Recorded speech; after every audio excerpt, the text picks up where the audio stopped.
I love coffee, I love tea. I love the jabber jive and it loves me. Coffee and tea and the jabber and me. A cup, a cup, a cup, a cup, a cup. Boy. And hello, ladies, gentlemen, and everyone in between. Yes. Okay, what do we got over here? What are you doing in Sorry, there? I was poking around with my new phone. I got a new phone recently, and I'm still exploring all of its features. It's got some nifty ones, like the security feature where it just looks at my noggin, and then I can open the phone, or the fingerprint thing. But it does have a bunch of cool features, and I was fucking around with one at the beginning of the show. Yay! That sounded like fun. What the heck sound was that anyway? It sounded like you were dropping kitchen implements all over the floor. Really? Because it was a game. It's Oh, like okay. one of those bubble shooter, bubble pop type games. Oh, I remember those. Yeah, okay. I don't know. It's weird. You say remember like there was a time when they stopped. Well, I haven't played any in a while, in a long while.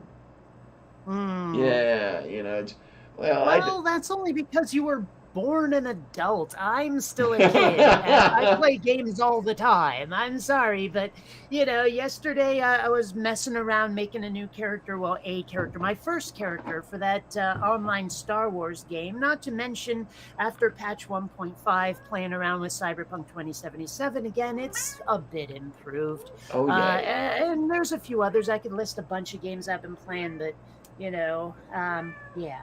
Okay, it sounds wonderful, I think. Yeah, did you say time Yeah. change or did I think time change? I said nothing at all about time change. I'm not even thinking about the time change because every device I own just does it automatically. Okay, my brain must have been talking very loudly because I heard the words time change and it must have been coming out of my head. Because, yeah, it was Hmm. well, the fun morning we had. Yeah, I mean, I'm popping on Green Room at 11:30 a.m. my time, and it's like, Yeah, yeah. meanwhile, I'm out of weed again, and cleanses are no fun. So, hashtag someone fun Kate's weed habit. Oh, as soon as I pay all my co-payments, I'll send you a buck or two. How's that sound? There you go. Oh man. Given that like a cartridge, the cheapest vape cartridge you can get with weed in it is about 35-40 bucks. Okay then. Gee, when was the last time Yeah. I had 35 bucks in one place? How Wow. long does it I mean, last? the truth is, I've been living off of my savings working on Quinn Redshift, and I mean, I'm not down to nothing, but it's gonna come down to the wire. I don't know. Are you gonna have to you're gonna have to find a job at 7-Eleven or something here? No, I'm just gonna have to start putting out a video or two a month. You Okay, know, okay. I have an idea for a video, namely showing what it takes to have a character who's smoking a cigar take it from their mouth with their fingers and have it stay with their fingers as they take their hand away. Because while that's simple in the real world, in animation, that is a bitch. Oh my! You have to move the fingers and the cigars individually, right? But then keep No, them you in. don't. No, Oh, you don't. you No, can you you can don't. hook them together. Parent, it's called. Yes, you can parent objects to each other. The problem is that the cigar needs to be parented to the character's face and then to their hand. Okay. And doing that is not a function that's built into the standard parenting system. What you have to do is use a link controller, which is basically something that lets you switch parents mid-scene. But the problem is that, if the character decides to talk, it won't be parented to the part of the lip. So you also have to take a dummy object and use that with a surface controller to keep it in the right place on the character's mouth, and then using the link controller, parent the cigar to that. And then using the link controller, when the character takes it out of its mouth, you have to change the link from the dummy object that's on the surface controller to the lip to the fingers that take the cigar away. It's complicated as fuck and might make an interesting video. You might as well do a live action for all the work you've got to do on the animation. Wow. Well, and believe me, if I had the budget, I'd love to. But given that I have, I would have to construct gigantic sets or have, a green screen studio, which I definitely don't have, I'm going to stick with just straight up animation. Okay, then. Moo. Everybody, just get ready and get set for Queen Redshift. Fall all over it when Kate releases it. Throw money at her. Well, I'm actually really close to the shot I need for a trailer. And I've been saying that for a year, but we're talking a page and a half now of script to go. Okay, page and a half of 2-point type. Seriously, actually, let's see. It's down to less than a page, actually, to the shot I need. Ooh, hey. We're counting down. You might as well put up a countdown on Twitter then. Well, but it's not for certain when I'm going, because some of the shots that I need to get to that shot are not complicated. There's just going to be a lot of them because it's a very action-packed scene, and rarely during an action scene does a shot go more than 2 seconds. Okay, then. In fact, it's probably best to cut regardless after 5 seconds, unless the camera moves, in which case you can keep that shit going for a really long time. I mean, witness that shot in Goodfellas when they're walking through the restaurant, and I don't want to know what it took to choreograph that scene, because wow, right? Okay, then. But yeah, like a moving shot, you can hold on that for a while. But if the camera is static and you don't cut after 5 seconds, the audience will get bored. Wow. It's amazing what you've got to keep in mind when you're doing this stuff. Oh, it is so easy to lose an audience by fucking up your filmmaking. So easy. Pacing problems, or you had to cut a shot and it ended up fucking up continuity, etc., etc. There are so many ways to screw up, motion picture, whatever, video. Okay, then. So easy. Yeah. I have to wonder. You can even go the other way. I mean, if your editing is too frantic, you can lose the audience that way too, because they start to feel like their senses are being battered. Oh, okay. Sort of like the deep fried fish, right? No. No. More like, just like shell shock. There you go. Like cinematic shell shock. And so these are things you have to be aware of all the time. Not to mention, if your camera angle from one shot to the next is too extreme, the audience can get disoriented, with regard to where things are in space. If you don't add establishing shots when you switch environments, it can really disorient the audience, that kind of thing. I mean, I may have dropped out of film school to move to Seattle, but I learned a lot. I'm also subscribed to a channel called Film Courage. Now, granted, they mostly say things I already know, but every now and then they give me hints. Yeah. I'm just saying. So wait a minute, what is an establishing shot? Well, like, okay, suppose a scene is ended. Okay. And you're about to have another scene that's in a completely different location. Let's say you go from the beach to an office building. Okay. You want to have a shot of the outside of that office building to let people know where the fuck you are before you cut to inside. Oh, okay. I know That's what an you're talking about. establishing shot. I know what you're talking about, and I didn't know that it had a name. Well, it does, yes. What do you know? What do you know? Yeah, there's a lot of film terminology people just don't know. A lot of people like to make fun of the terms best boy and gaffer, but probably have no idea what the frick they are. Oh my! You know, that kind of thing. No, wait a minute.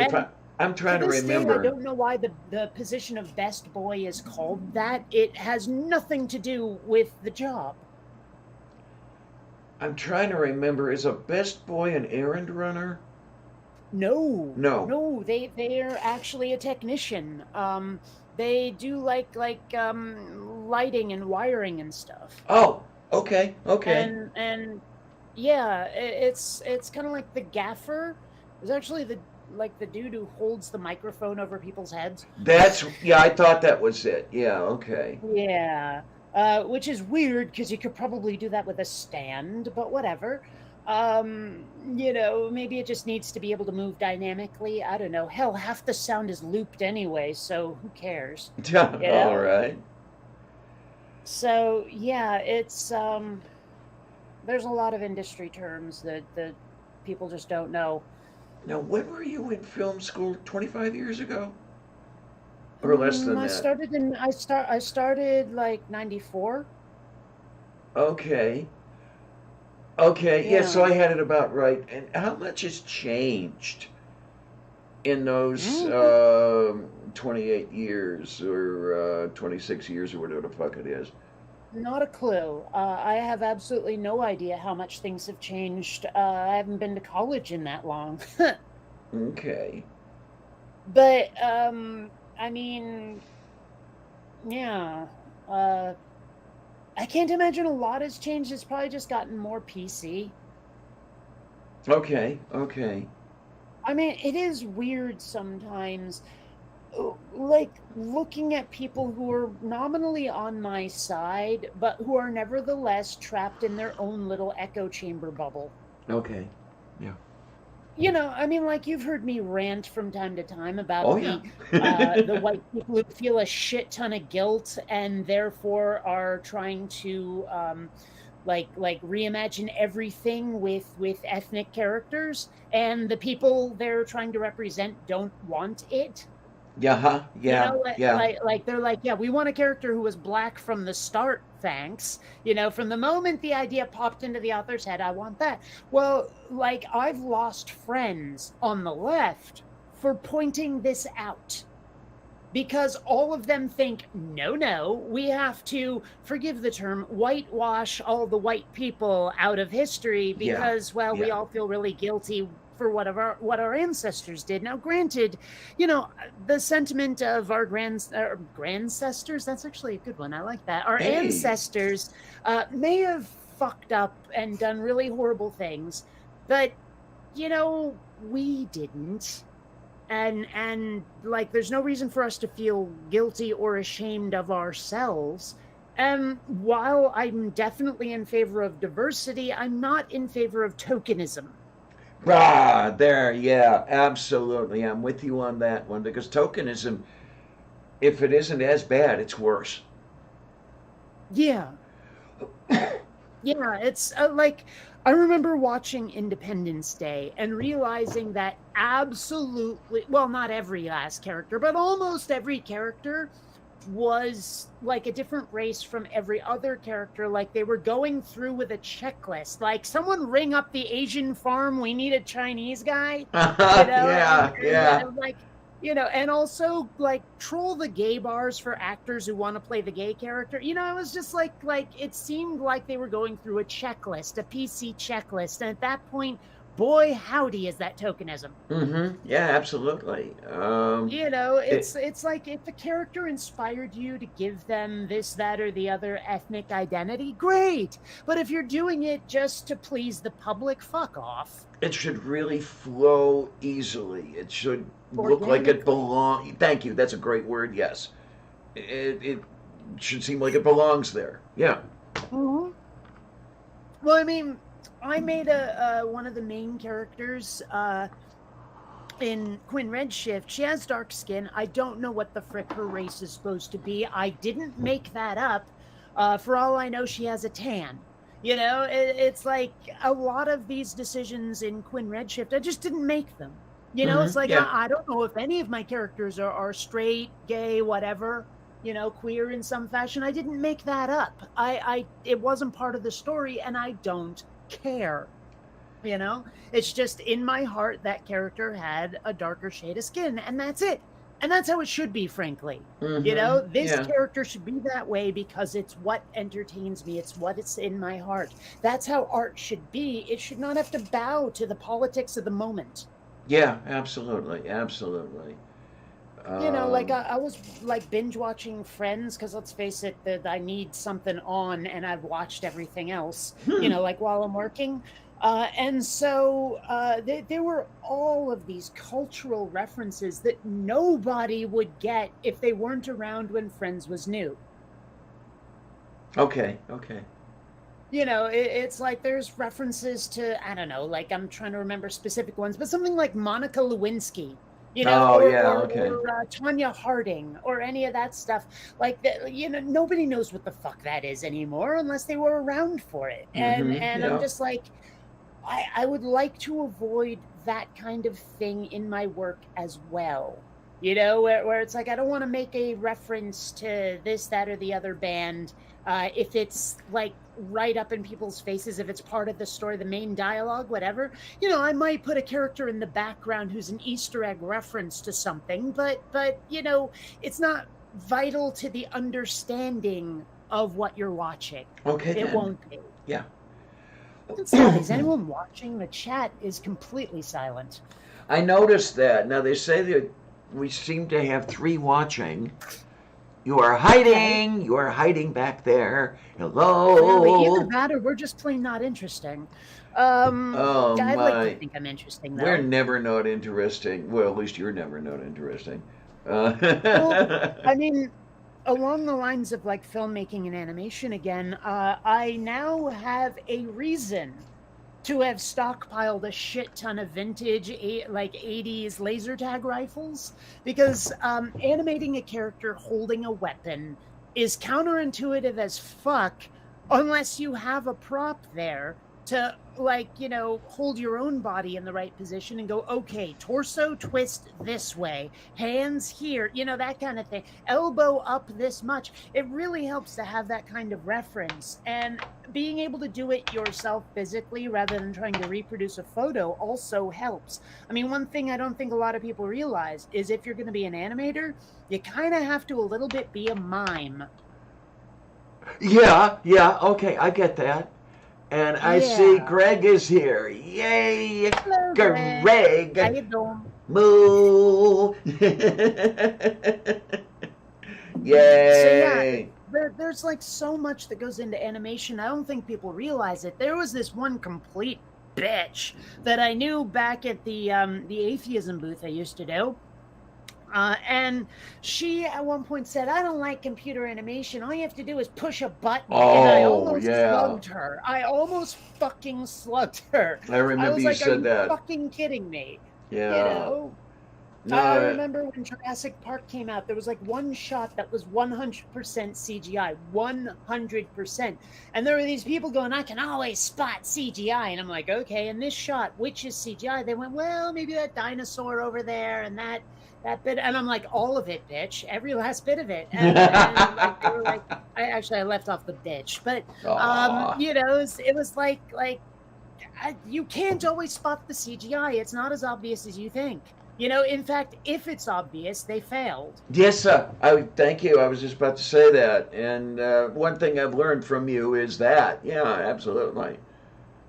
Yeah, Oh it's my. there's so much that goes into it, and the people who minimize it, like it's not like you. I don't know if you heard about this one, but in Hmm. 1982, Tron was like they said you cannot qualify for the Special Effects Academy Award. We'd love to give it to you, but you cheated by using a computer. Oh jeez. So seriously, like one of the first movies to extensively use CGI was told to fuck off because they used a computer. Gee, Oh man, that's let buffoo. me introduce you to now. I don't know. It's I'd almost like to see them do one retroactively for them, but that may be a bit of an insult as well. So I don't know. Well, I mean, that ship has sailed, and let's face it, they might not have won. They were just disqualified. Dai Corosto. Oof. Excuse me. Oh Wow. my. I don't know if you guys heard that. That No, I something just. decided it wanted back out. I did not hear the burp, but I heard you react to it. All right. Hmm. Well, actually, yesterday I think I may have accidentally aspirated a piece of cereal. Oh I'm not sure no. it actually made it into my lungs though. I don't know. It feels like I can still feel it there, but it's not obstructing anything. It's just at the moment annoying. So I I may have a. talk to a doctor about it. I don't know. If it becomes a problem, I looked up symptoms of aspiration of objects being a problem, and so far I got none of them. So it could Okay. just be hypochondria too. Okay. Or for that matter, yeah, it may not have made it into the lungs. It may still be high in the trach, but you know, it's, Well, you've that's still what got I to. said. I don't think it's made it to my lungs yet. Yeah, you got to cough it out eventually, Well, but or I think it's a little too deep for that. I think if I wanted to cough it out, I'd have to use gravity to assist and do a headstand. okay then, moof beef. Eh, I mean, I don't know. Like, will any amount of coughing make it come up, or will it sink further? I couldn't tell you. Yeah, Might have to ask. Might have to ask a resident almost MD. has Ben here? I don't know. Ben, are you here? I don't know. It's weird. I haven't seen Ben in quite some time. I mean, except on like some Twitter stuff. I haven't been looking lately, so I haven't seen anybody. Well, it seems like a lot of people have disappeared out of the streaming scene. Okay. And it I seems don't like know. half the cast of movie night isn't there anymore. I was listening, not live, but I was listening to a rewatch, and I think it was two movie nights ago. And yeah, you guys were thin. I may have to try to show up or something. I don't know. I mean, even Purple's not showing up anymore. Oh man, that's moo. When are you guys on Saturdays now? Yes. Okay, that may actually make it. Ooh, I don't know if it'll make it a little bit. Eh, What time did you quit this last time? I want to say somewhere around 10 or 11 my time. We went 11. about 3.5 hours. Let's put it that way. Okay. Or no, I take that back. It looks like 1:45. I thought we went longer than that. Oh, okay. Like I'm looking at the subscription page and it's got the duration. It's 1:45:05. And So then you start at 9 p.m. your time. it varies, but no, it's usually 8:30 or 8:45, depending on whether Size Strikling is on time. Oh, so I could conceivably show up. Okay. Because I mean, Yeah. you know, you're talking about Saturday, and the next thing that happens is this show, and I mean, who cares if we're late, right? Well, I'm sure someone I'm does. being a pain in the arse, and you know it. Oh my. Yeah, but I can't tell because it's chronic and constant. Well, yes, I'm a chronic pain in the arse. That's it. You know, I mean, Mm, I mean, at least it's not a matter of trying to get up for freaking dialysis. I'll think that is so. Oh God, that's so difficult. I mean, I will sleep all day, literally all day, and then comes time to get up for dialysis, and I still can't do it. mm. It's Well, it is horrible. I don't know what it is. It's not the amount of sleep I get because yeah, I could be sleeping for 14 hours and it's still a pain in the arse. So I don't know. Maybe I'm going to have to find a really nice amphetamine or something, and just shoot myself up with it in the morning. I think I've uh, said it before, but you know the difference, like the opposite of a Debbie Downer, is a bethamphetamine. there you go. There you go. I like it.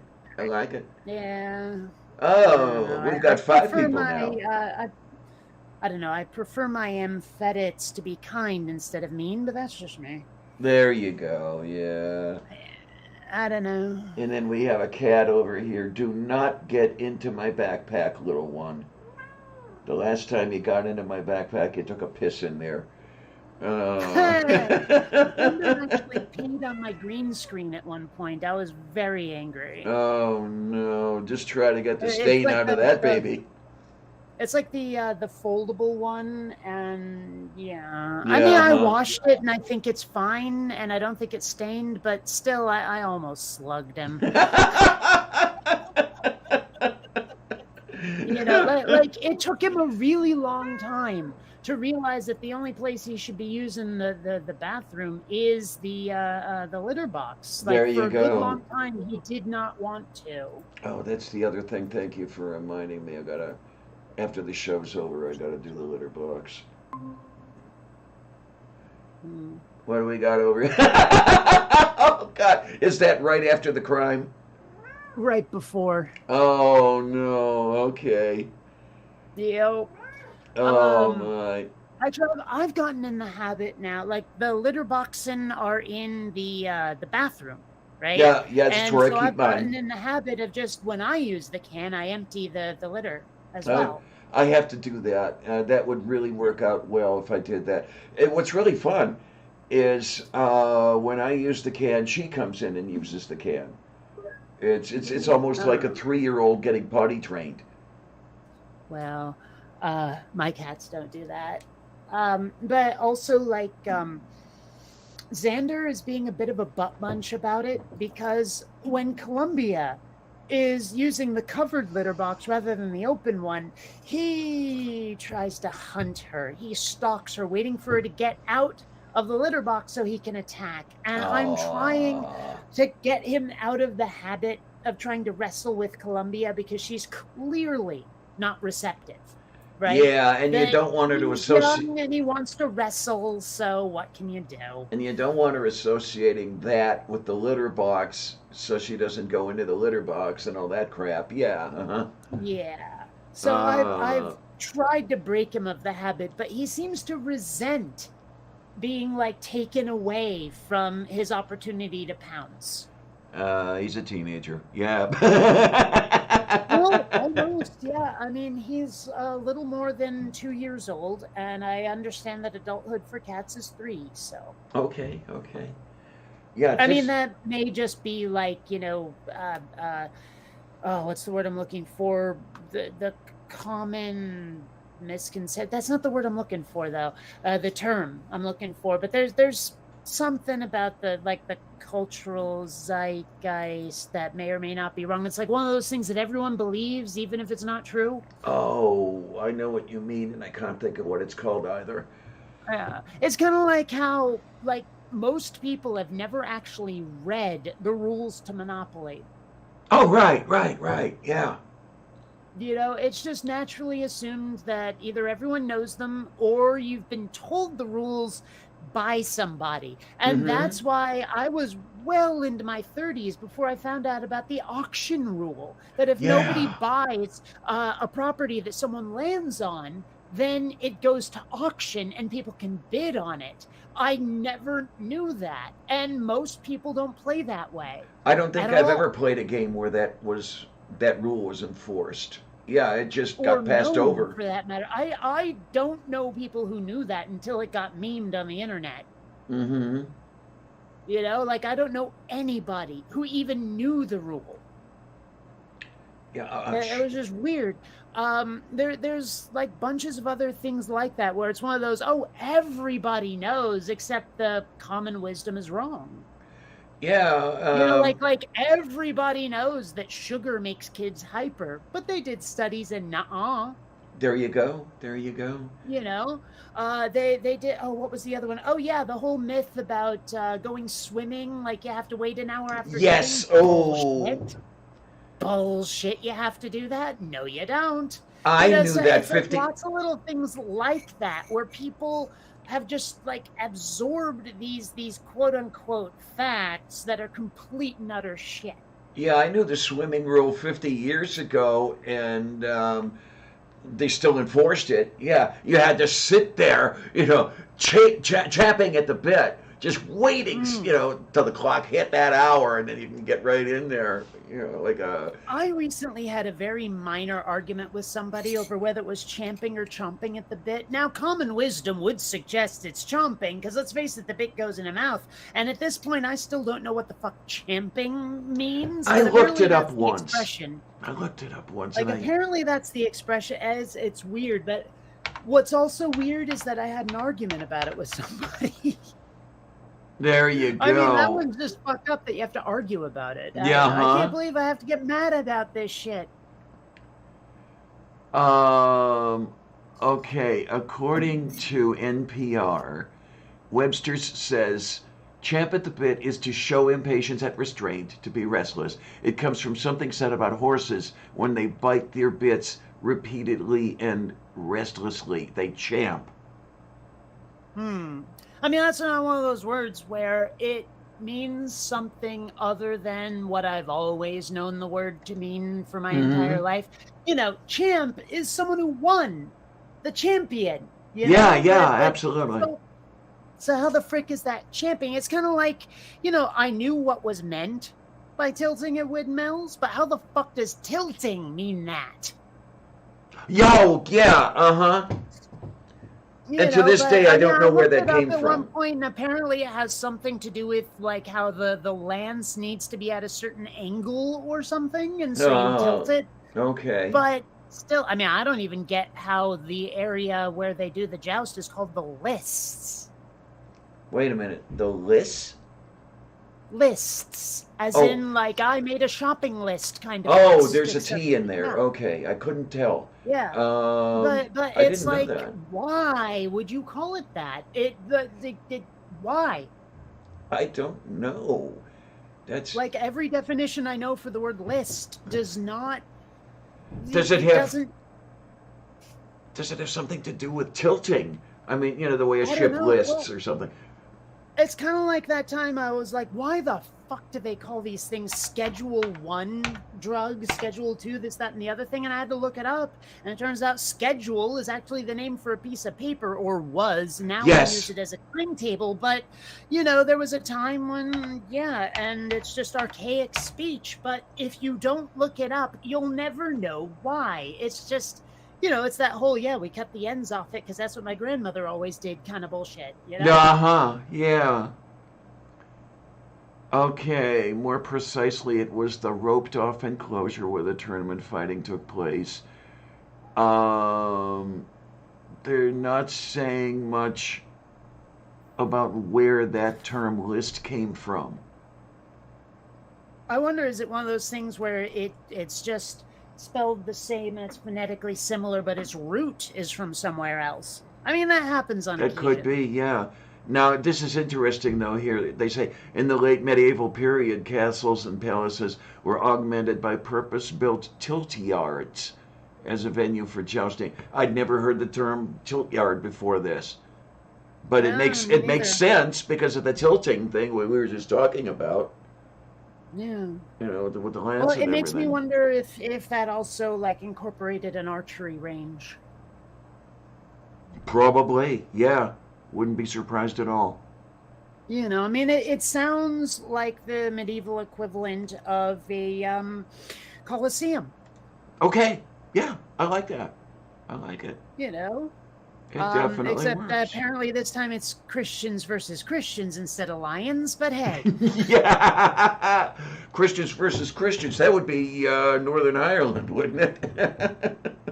I mean, I suppose so, sure. Although, honestly, I can't get a straight answer out of anybody over whether or not Catholics qualify as Christians. I'm told they do. They're a subset of Christianity, but then I get other people going, nah, we're our own thing. So Oh man, yeah, it's no, talk to some of the Protestants, especially the fundamentalists, and they don't consider Catholics Christians at all.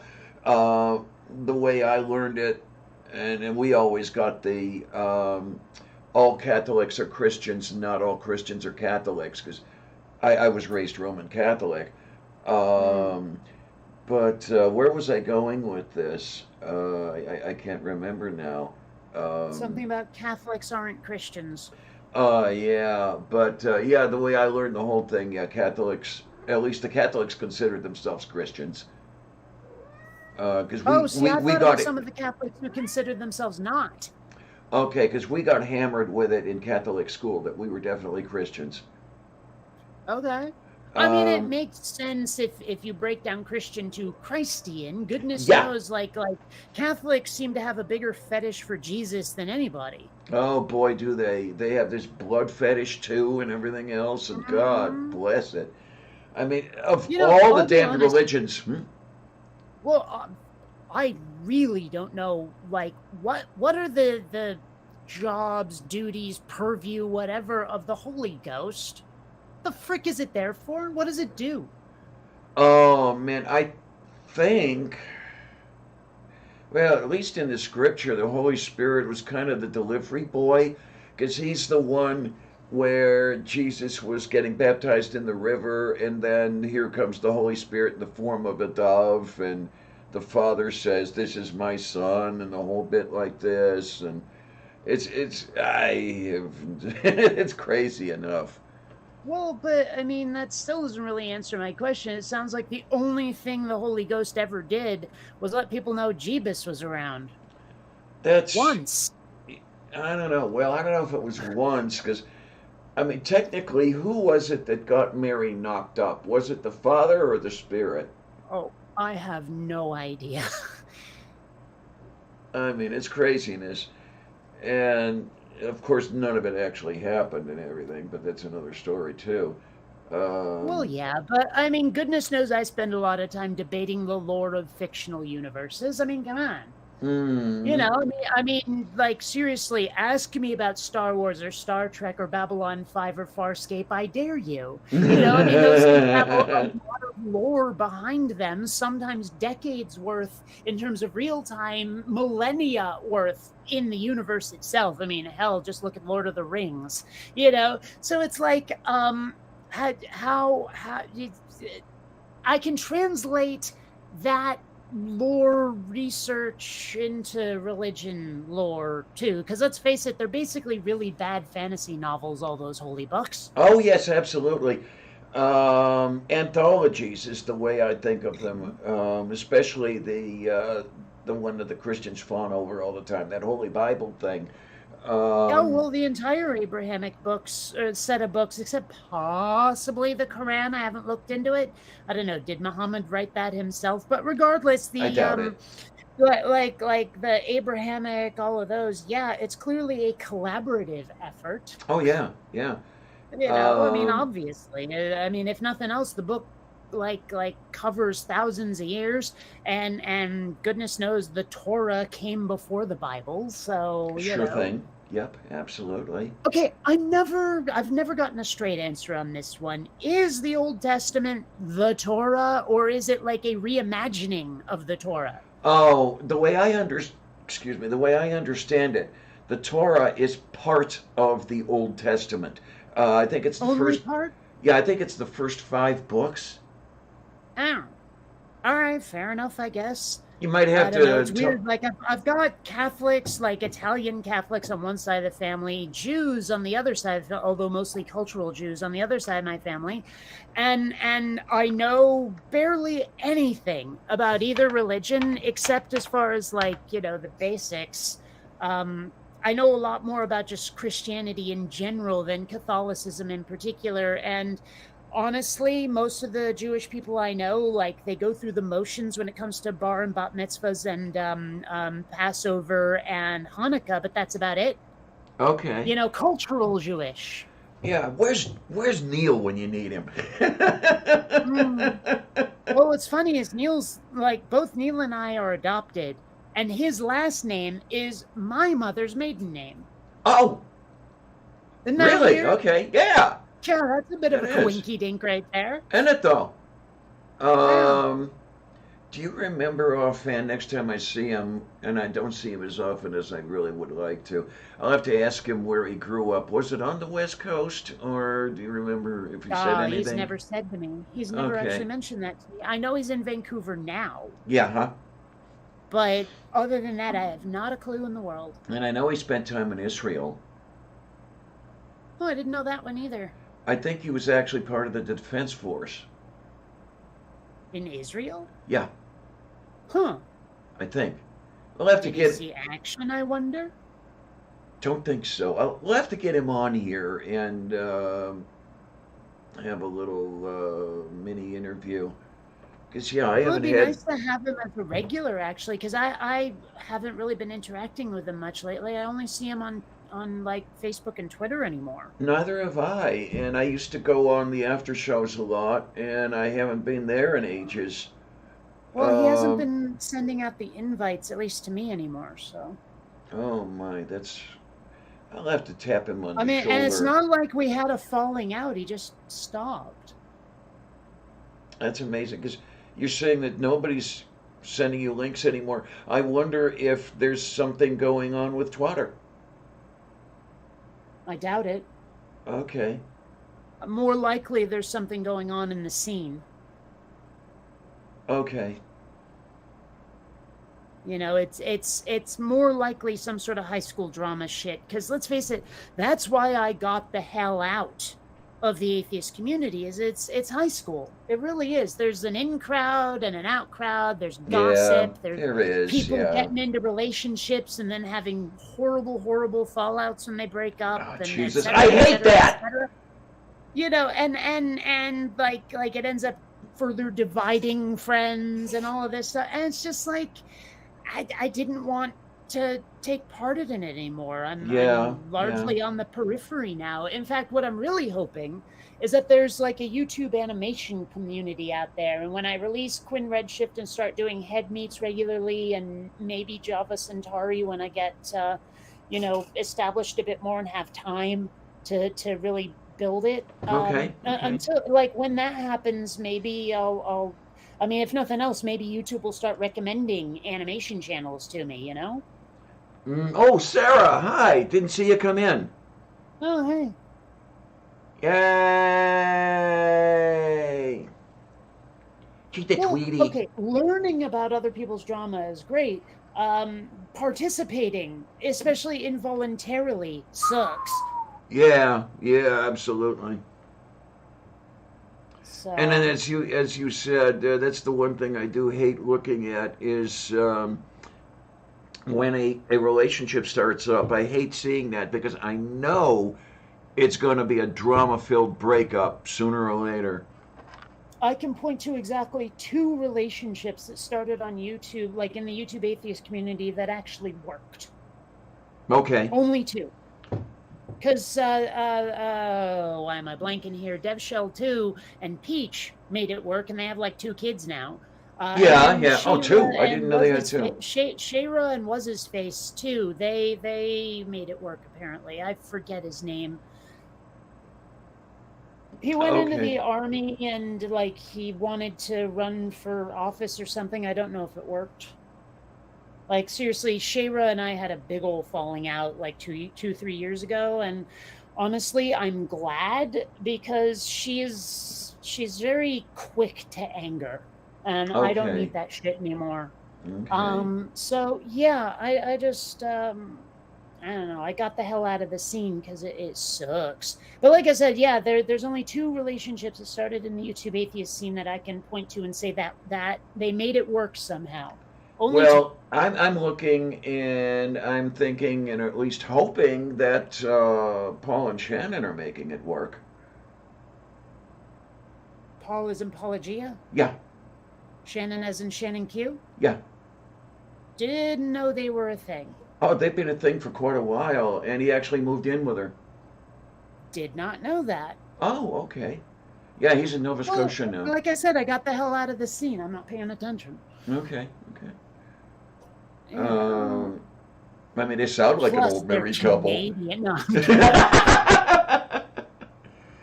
No, there's nothing wrong with Canada that warming it up and nuking Quebec won't fix. There you go. In fact, you could probably accomplish both with one bomb. There you go. I'm just saying. I don't know. Honestly, I wouldn't have a huge problem with Quebec if they'd stop speaking French. Okay, then. I mean, they're still rude. In fact, apparently people in France think they're rude, and that's saying something, but, you know. Like seriously, is there something built into the character of people who speak French that just makes them trend towards arrogance?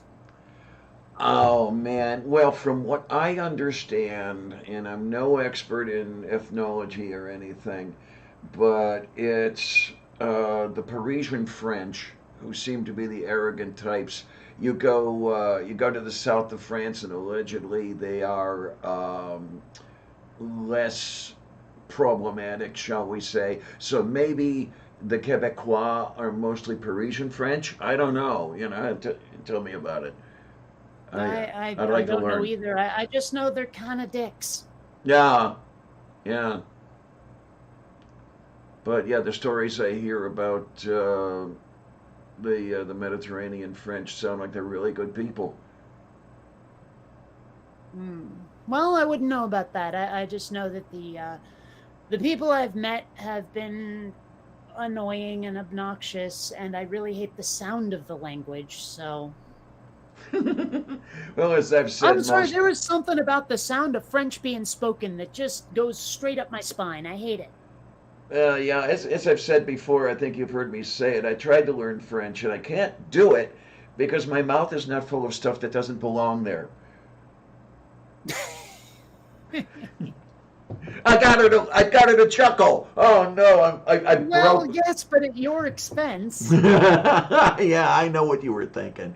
Yeah, but I mean, seriously, it just I can't do the hacking and gagging and gargling phlegm part of French. It's part of why I really don't know any Yiddish beyond the funny insults and expressions and shit. There you go. No, when I tried taking a course in French, my German came back. It was like, I'm in a French class. What's my German doing coming back? Oh yeah, well, My, go back to Germania. there you go. That Oh was a my. line from The Simpsons that amused the hell out of me. So Sarah was trying to learn Polish. Hey, that's fun. Hmm. Oh my! I know a word or two of Polish. It's the stuff that Slovak shares with it, but there are Oh, quite a few languages in that neighborhood that sound almost like each other. see, speaking of the Asian.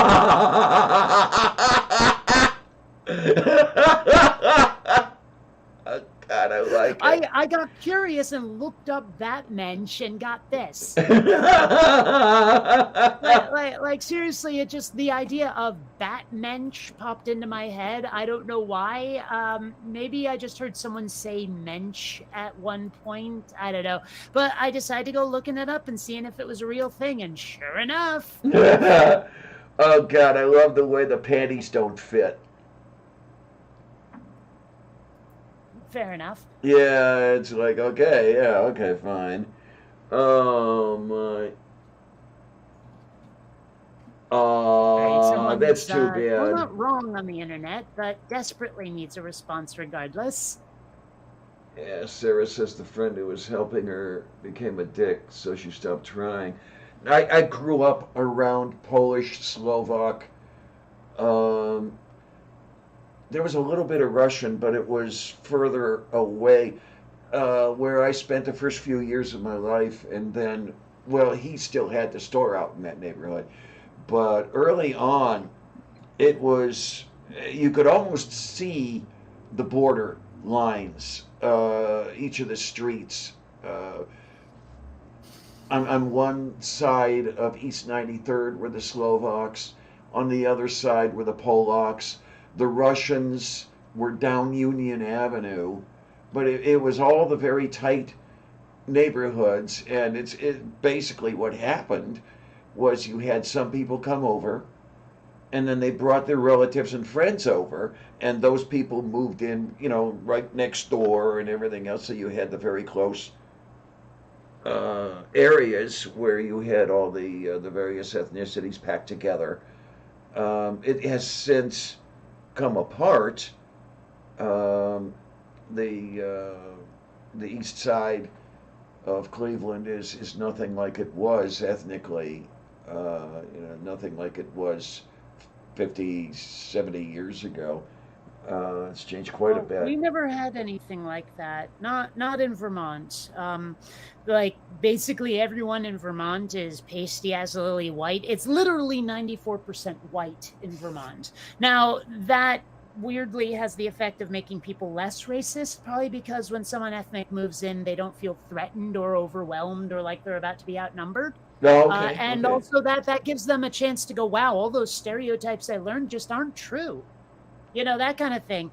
Now, Seattle was a little different, but for the most part, it was just that we had what we called at the time an international district. Now they're calling it Chinatown, which is really stupid because the Chinese are probably the least like the lowest in the denomination or demographics there. Okay, It's okay. mostly like Japanese, Vietnamese, Korean. I think there's a little Thai. I'm not sure, but regardless, that's about the only neighborhood in Seattle that is ethnic, really. Okay. Because, yeah, For the that most part, it's otherwise completely integrated. Nobody gives a damn. Yeah, that neighborhood where I spent, where the slimy bastards had that house right behind Bobka's, that was exclusively white, but not the kind of white you're talking about, where they were Eastern European white who can be extremely xenophobic. I mean, the first Mm, black family moved in, everybody scattered like cockroaches when you turn the light on. You talk about white flight. Oh boy, did they ever!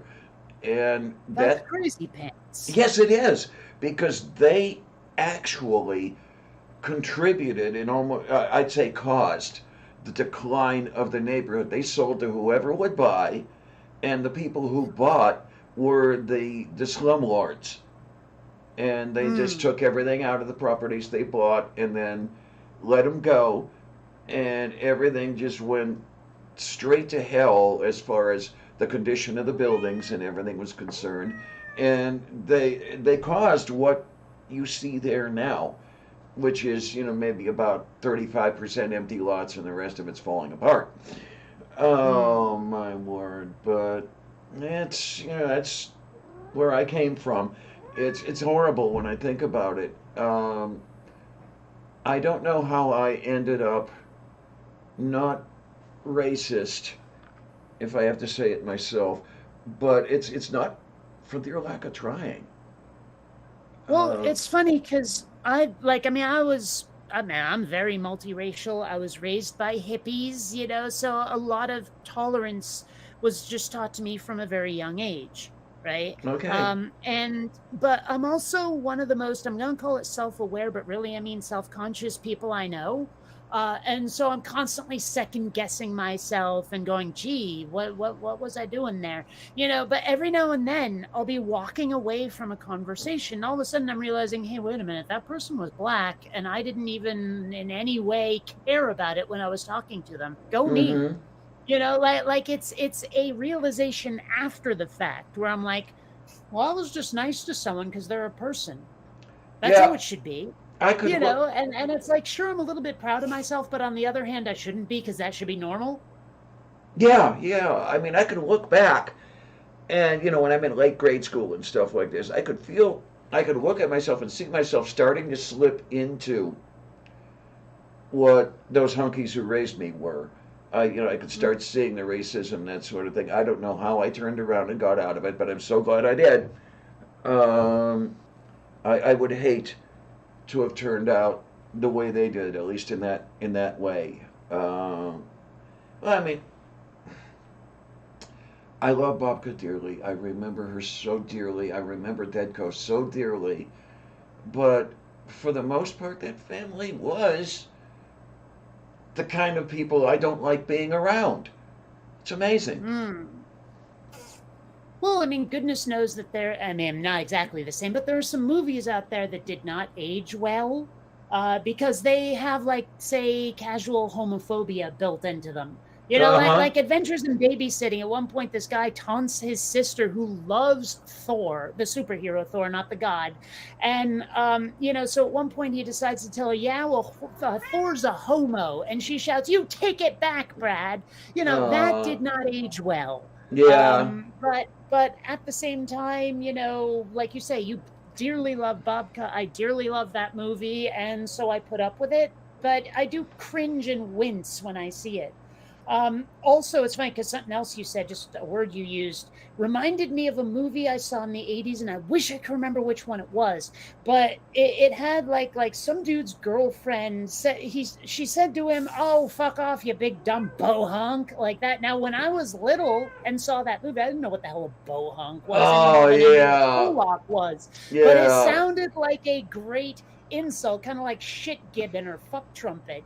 So I used it. My friends and we all used it, not knowing what the hell it meant, just knowing that it sounded like something a kid didn't want to be called. There you go. Yeah, it's basically a contraction of Well, no, I know Bohemian what and it is. It's Hungarian. got nothing Yeah. to do with it. The point is that I didn't know at the time, Mm-hmm. and now, I mean, now I do. But yeah, it was a funny word. Yeah. Yeah, it was a very common word when it was not necessarily an insult because most of us were a bunch of bohunks. Well, I mean, it was only used as an insult in that movie, and that was the first time I'd ever heard the term, so I just thought it was an insult. Yeah. I am amazed, well, kind of amazed, not really, but yes, how many people have not heard the term hunky.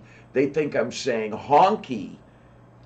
Well, it sure Um, does sound like it. yeah, where the hunky refers to Hungarian and the honky refers to, the white guy. Um, but yeah, we called each other hunkies all the time. I remember when the arts festival was a bigger thing here in Pittsburgh than it is now. Maybe it'll come back if we get out of the plague. I don't know. But there was a sculptor who poured a statue he called it Hunky Steelworker, and he thought it was an homage to the Eastern Europeans who came here to work in the mills. But oh my God, everybody started screaming at him for that hunky thing, and he Now, ended how up is that spelled exactly? Hunkie. Ah, all right, all right. Usually when I hear someone say hunky, it's like a girl saying a guy is hot. Oh man, he's a hunk, he's hunky. Oh, okay, That's yeah, Hunky, not IE. yeah, uh huh. So I just needed that clarified to make sure I knew what the hell you were saying. But boy, I was taken aback at the reaction. I mean, he actually had to grind. Well, he didn't have to, but he did it anyway. He ground hunky off the base of the statue because he had it written on there, hunky steelworker. He ground the hunky part off. I actually got to see it after he did that. Unfortunately, it was after. Well, Um, here's a wacky question. yes, sir. Was he one? I don't remember. I do not remember. Because I'm of the opinion, the not even slightly humble opinion, that you're allowed to hit your own. Oh, okay, yeah. Like I can make fun of lesbians if I wanna. I can make fun of left-handed people if I wanna. I can make fun of atheists if I wanna. Why? Because the worst it is self-deprecating. Yeah, okay. Mm-hmm. Oh my. Okay, and here, yeah. But I don't see the pedestal. And the What do you mean? library Oh, the that. statue Okay. I'm Oh, talking yeah. about, No, yeah. I got it. I got it. When I say I got it, you don't have to fucking keep going, okay? But it's interesting how the Library of Congress has sanitized the name of this thing. Okay. Yeah, they're calling it steel worker. Let's see what we've got over here. I'll just throw this up for the folks at home. Oh yay! All right, what, honey? What? Are you being a kitty, miss? There we go. Wait a minute. Why Okay. is this not doing it right? What do you mean? Here's what I was trying to do. There, that's what I was trying to show. I'm not even sure what the hell I'm seeing. Um, if you can, I don't know if we can see it on the, let's find out if we can see it on the whatever it is. Well, no, I mean, I can't categorize it. What is it? Oh, it's a bronze sculpture. No, I got that. What's it depicting? It's depicting the steel worker of old, the guy who came over the pond to work at U.S. Steel in Homestead. All right, let me try this another way. Why doesn't he have a neck? I don't know. I guess it's just the way this guy depicted him. And what's that thing he's holding? Oh, it looks like a ladle. It would to sample the steel in the furnace to make sure it was of the right consistency and stuff. Ah, damn it. I keep knocking that thing over. Oh, God. Ow. Eddie Luis Jimenez, I'm kind of guessing that this guy was not a hunky. I mean, I'll be honest. That does not look like an Eastern European to me. I wonder if the artist kind of sculpted himself into it a little bit. Yeah, Well, honey. I don't know. I don't know. You is the kiddiness. You know that, right? She's being an attention whore. Hi, guys. Well, I mean, Xander is quite the attention whore, too. In fact, every male kitty I've ever had, when I at the same time had an older female cat, would, like if she was on my lap, he would come over and start batting at her until she ran away and he could have my lap. What? I don't know. Should I get you a kitten? Huh? Oof. Should I get her a kitten? I wouldn't. Well, she has her kitten. I've got the cat bed out again, and I had bought her a stuffed kitten, and she does sleep with it. Got a couple of pictures. When you said, should I get her a kitty, I thought you meant a live kitty. That's what I was asking her, if I should get her a live kitten. I don't know. I like the idea, and at the same time, it would be nothing but trouble. Yeah. I mean, I had a couple of people tell me not to get Xander, but now he's family and quite well behaved, so I'm glad I did.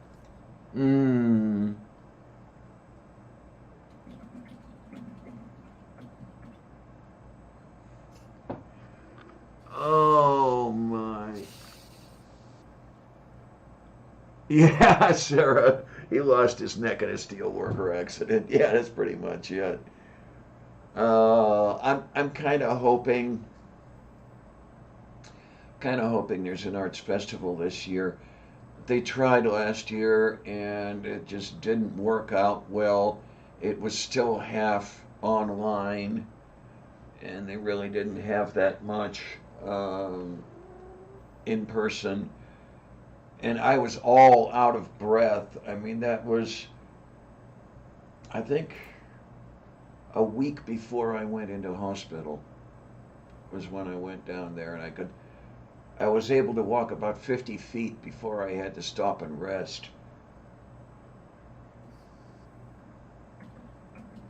Because you people would not leave me alone. Mm-hmm.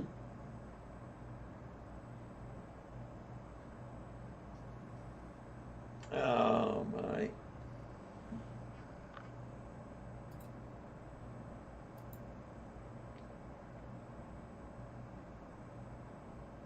Oh my. Okay, so Sarah getting Gigi was why the friend started being a dick.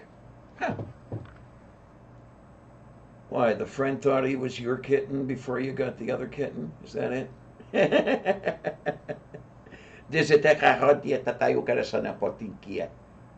Oh my. Oh my, oh my, oh my. You know what I've got to do? I've got to reach in. I know this stuff doesn't do shit, but I'll just have to try. Anyway, oh, I'm going to have to get another one of these pretty soon. I eat it like jelly beans. And I'm not even all that fond of jelly beans.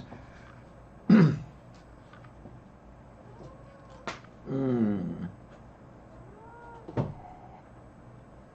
Yummy.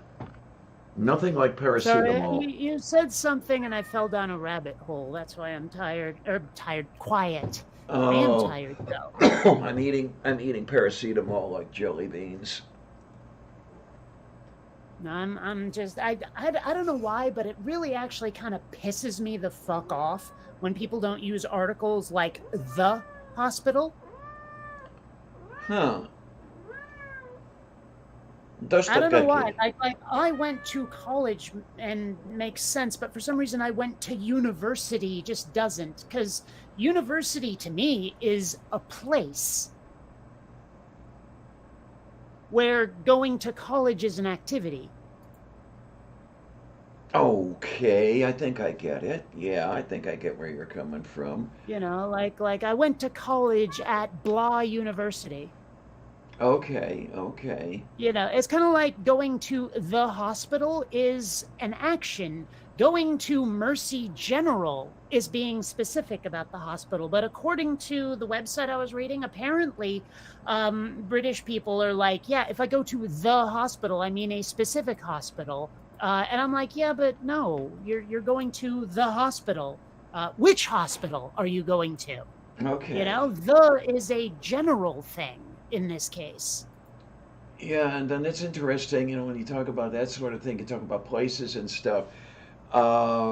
In certain usages, one can speak of das Deutschland, you know, the Germany. So it's kind of Well, we the also say opposite. the United States, don't we? Yeah, now that's an interesting one, because it sounds like you're attaching the article to states rather than the entire name. Well, weird. yeah, I mean, they Yeah. are the United States Yeah. of America. Mm-hmm. You know, that's precisely what you're doing. Yeah, because it just impressed me as interesting. The first time I heard it, it was in one of the German classes, where you would speak of the Germany, you know, das Deutschland. But it's But I mean, weird. we're dealing with the exact same language, though, English versus English, you see. Mm-hmm. So Well, it's I not the don't know. same. Well, there's the other thing. Are American English and British English the same language, or are they different languages? Well, given that you can speak to someone who uses the other one without having to translate, they're the same language. They use the same words mostly in the same way. A lot like from one to the other, there's cultural differences, you know, dialects and certain words we use and they don't, and vice versa. But other than that, I mean, actually, I've wanted to ask British people what American expressions kind of boggle you a little bit or make you go, where the hell did that come from? I know what you mean, but why does it mean that kind of thing? You know, like we don't have prefects or vicars here in the United States. Yeah. What do we have that they don't, where they're going, what? Yeah, You know? I don't know. I just don't know. That's one to think about. I mean, I've asked a few British people, but I haven't really gotten any real replies. Not really. I'm not around all that many British folk anymore. Used to have British neighbors, and I Well, didn't I learn as don't much. necessarily mean in person. I mean, movies, TV, Facebook, Twitter, that all counts. Okay, because yeah, Pete and Jean were originally from the UK, then moved to Canada, and then to the US. All kinds of fun.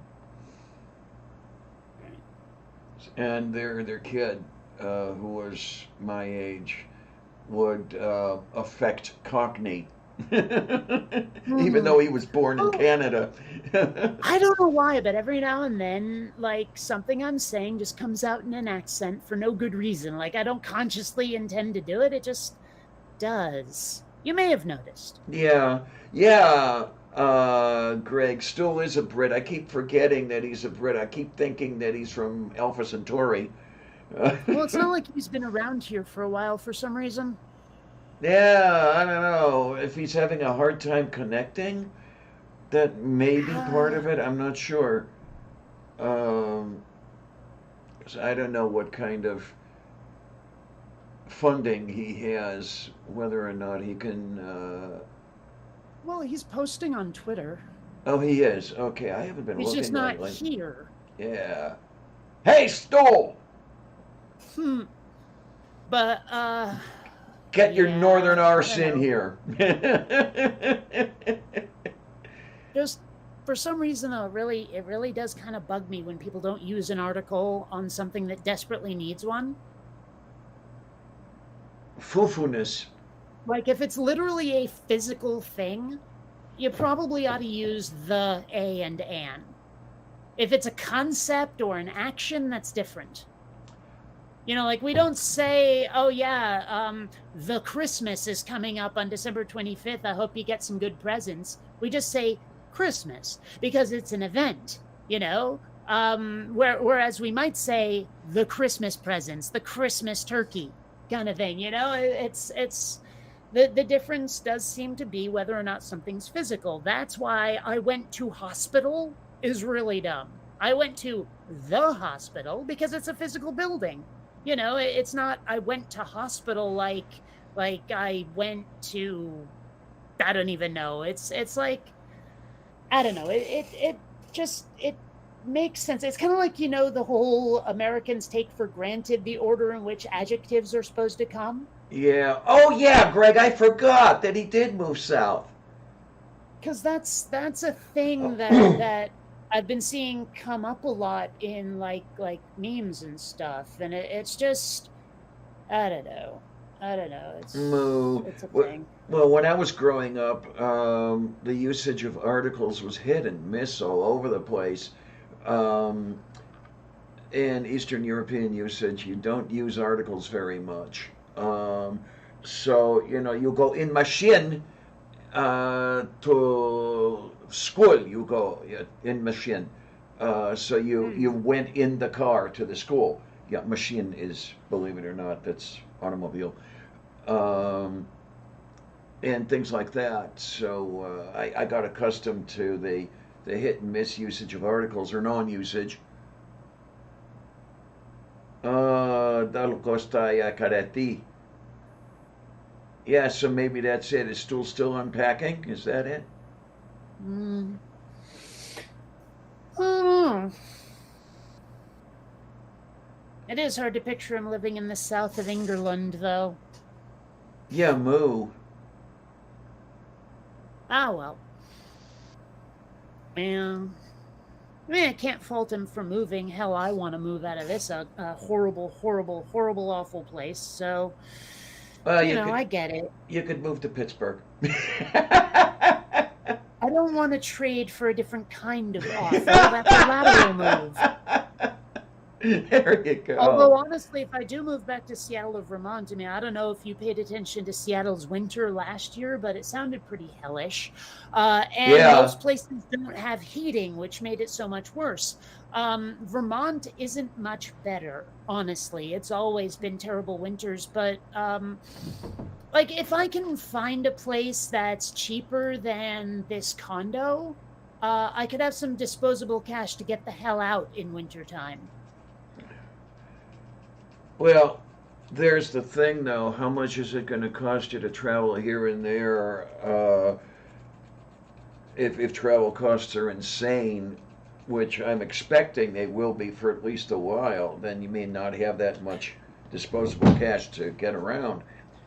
Okay, you got to understand, though, this place is appreciated in value dramatically. Yeah, but if gasoline is $10 a gallon, that's going to go, Who away. said anything about gasoline? Well, pretty I much. mean, are you assuming that when I say get the hell out of Vermont, you think I mean a road trip? What I'm thinking of is a trip that involves wheels and an engine, be it an automobile So a road or a trip. I'm butt. talking about planes. Well, they don't use gasoline. They use JP1. Okay, fine. Same thing, really. I mean, let's face it, I'm not going to take a road trip to get out of winter. That's a plane thing. Yeah, but I mean, it's still refined petroleum. Okay, but my point being is that okay, you say I might not have enough disposable cash. Let's face it, if I don't want a view of Lake Champlain, which would be nice, if I go to Vermont and get like a condo that's, say, in the Old North End in Burlington, that will probably be anywhere from, say, $200,000 to $150,000 less than I'd get for this place. That's a bit of disposable cash. Okay, okay. So you say you might not have enough disposable cash. Bullshit, I won't. Well, like I say, it depends on the price of a barrel of crude, basically. No, it doesn't. If I have a couple $100,000 to play with, no, it doesn't. Okay, here is one of the differences between you and me. I'm much more conservative when it comes to cash. Even if there is enough, I'm still thinking there isn't.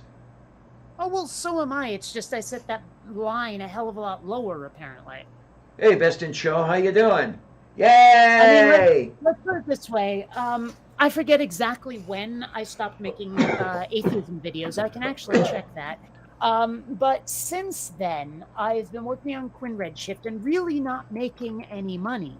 Like I haven't been putting out videos much, and I just haven't been making money on the tubes, and burning through my savings. In 2 years, I probably spent about $7,000, right? And at the moment, I've got about 1,700. No, actually 1,500 in the bank. Which could last me a couple of months, but I gotta get cracking on Quinn Redshift, right? Yeah. But the thing is, looking at that 1,500, that's when I start to panic. That's when I start to think, okay, I need to do something about my cash flow. It's not at 150 grand. Mm-hmm. You see what I'm saying? Okay. Yeah. No, I would have been. I would have been worried even at 7. That's why. What would cost that much? Well, in my case, rent. I know you're the lucky one who doesn't have to pay rent every month. I know, but I'm jealous. even back when I was paying rent, $7,000 would last me months and months and months. Oh wow, no.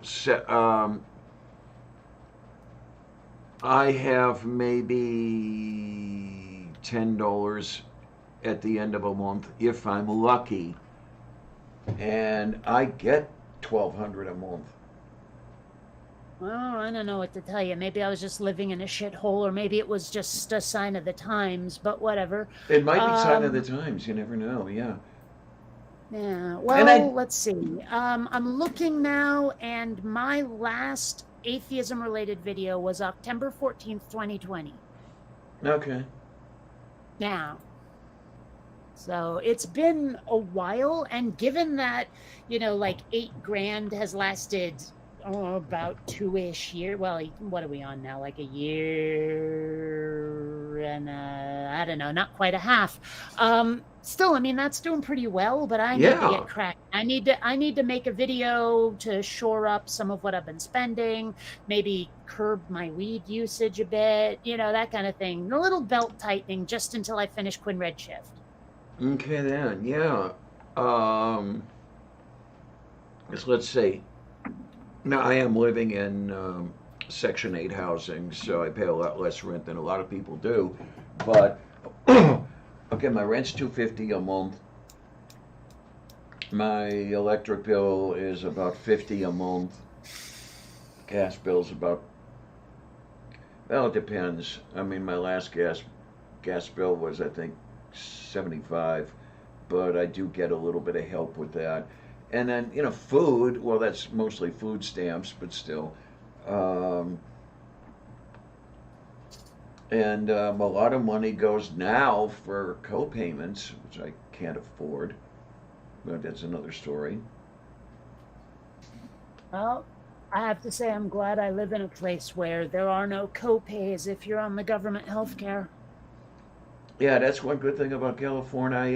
I just couldn't afford anything else out there. Because with what I hear, I just couldn't afford it.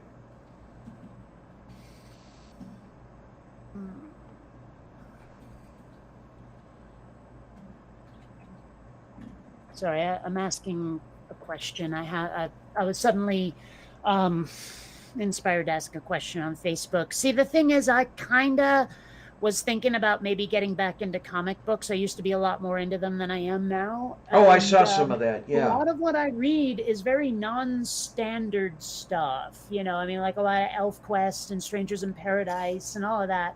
But The Adventures of Barry Ween, Boy Genius, High Low, etc., etc. But what I was trying to find out is if there's any Marvel or DC style, or from them as well, superheroes that stand alone and are not part of some larger universe that you need to read several titles to understand. Like a Marvel character who's not part of the MCU. Okay. Where I only have to buy one comic book to follow this character's adventures. Okay. Yeah, I have not been that far west, Beach. The farthest west I've been is Phoenix.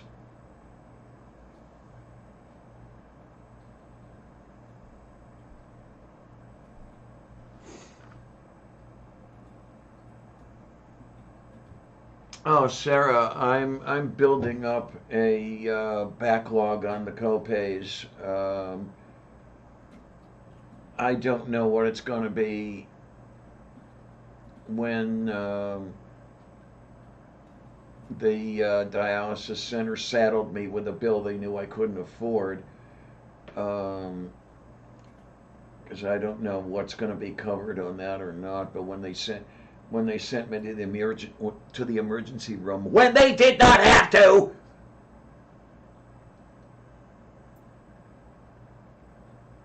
But anyway, yeah, I was seriously thinking about picking up this X-Men omnibus. It's like 3 volumes, 776 pages, starting from 1963 going to 2011.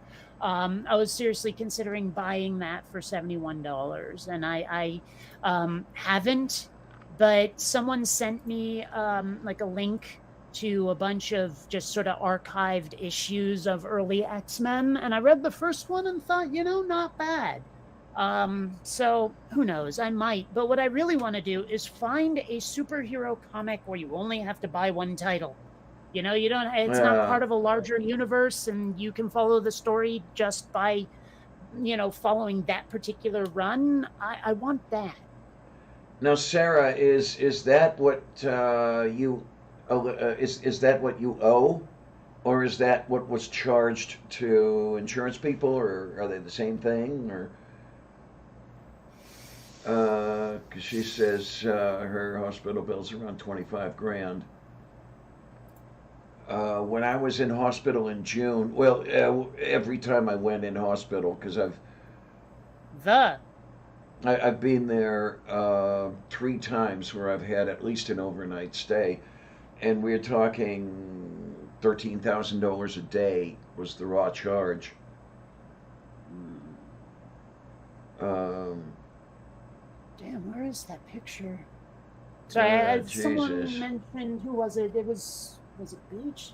Yeah, it was Beach. Said San Diego is beautiful. I'm trying to find an image I shot of like dusk in San Diego, and it really is a thing of beauty.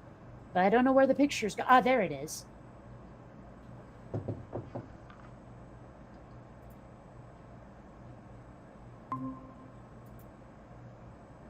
Aw, oh, look at that. I mean, That's that Moo, is the yeah. sky I see fairly often. It's pretty nifty. Actually, you can see more stars than usual right now. But two. But it's pretty sweet. I could see this being like, I don't know, an album cover, maybe the back of the CD rather than the front, but still. Yeah, Sarah, I will just keep leaving the bill at the dialysis center for the time they sent me. And when I say they didn't have to, I mean they did not have to send me to the emergency room. Because that was when I passed out in the dialysis chair after dialysis was over, and I can link it back to the antihypertensive they gave me. Angel's And here. if they didn't know that that was a side effect, they are incompetent. Hey, MH, how you doing? Mate, sweetie, yay! Again, fool, You boo, know, and goofy, see, the fool. What? it sure would be nice if doctors would just look at your records to find out whether or not you're allergic to medication. Or if when they're doing the workup thing, actually it's usually the medical assistant who does it, but when they're doing the workup, if they just said, have you discovered any new allergies to medication or latex, etc., it would annoy me less. But it's clearly in my records whether or not I'm allergic to medication. Just look at my file instead of asking every time. If you're about to give me some medication or something, fucking ask then instead of every time. It'd be nice. Yeah, well, they should have known this. They gave me clonidine, which is administered as an antihypertensive. So, in other words, it drops your blood pressure. And when I was getting checked out of hospital, uh, they said, yeah, your blood pressure dropped and you passed out. And it's, oh, okay. So it's that thing they gave me that they should have known would do this. So, yeah, all they had to do was leave me in the chair I'd have come to and everything would have been fine. Oh no, there goes the neighborhood. Stool's here. Is he? Yeah. Where? Oh, wow, my chat is very lag. Hey, Tweety. Yeah, well, he just popped up on mine, too. Yes, but after you said it, I was looking and looking and looking. It took several seconds for his message to pop up after you had said that. Oh, no. But yeah, it's, and then the social worker at the dialysis center, I had mentioned something about, talking about co-payments, and I don't know what I'm going to be charged for, you guys sending me to the ER when you didn't have to, and all I got was, oh yeah, that's just too bad, It's like, fuck you, Yeah. asshole. It was kind of like, they took me to the emergency room once when I had a seizure out on the street, like literally passed out in front of an ambulance, which is kind of funny. But they didn't need to give me an ambulance ride. They didn't need to take me to the ER, which is why I updated my medic alert bracelet, because I was wearing one at the time, to say, do not call an ambulance, do not take me to the hospital. Like, seriously. Okay, then. Because Now, I'm like, they will charge me fucking extra money that I don't want to spend, and it's yeah, completely unnecessary. I will come out of it in a few minutes. yeah, that's the thing, and I I don't wanted know something if. crazy like $700 for the ambulance ride. Mm-hmm. And that's California, where medical is cheap No, that was anyway. in Seattle. Oh, that was in Seattle. Okay. Okay. I thought that happened just recently. No. Okay. Oh God, no, no, no, no. That was like 8 years ago. Okay. That was before I even knew it was triggered by food. Polokotati ay kere. Yeah. Why would that happen recently? I had surgery like 3 years ago. Yeah, well, to me, 5 years is recent. Not to me, it's not recent, is like months ago, less than a year. Okay, then. I guess that's what happens when you get old. Yeah. I Anyway, no, I'll guess. just keep. I have no intention of getting old. I'm like, my age may increase, but I'm sure as fuck never getting old. No, I'll just keep leaving the bill there, and they can bitch at me, and if they bitch at me too much, I'll just quit going. They can bill your Um, heirs for it, right? yeah, there you go, absolutely. And well, that's the You- other one is the co-payments I do get on the other stuff is supposed to be covered by the Pennsylvania plan. I haven't seen dollar one. Um, I mean, even the Have you bitched transportation. at them? Yes, and No, Stool, I did not pronounce time as time. What's wrong with you? poem Oh, toim? No, I didn't say that either. like a I sleazy mean, what are you Chicago. thinking over here? I got some kind of fucking accent? Is that what you're saying, huh? Yeah, you do have You a slight know? accent. You do, but I was thinking Well, New York more than Chicago. why would I ever say Chicago? That's what Stool said. Oh, that's what Stool said. Oh, okay.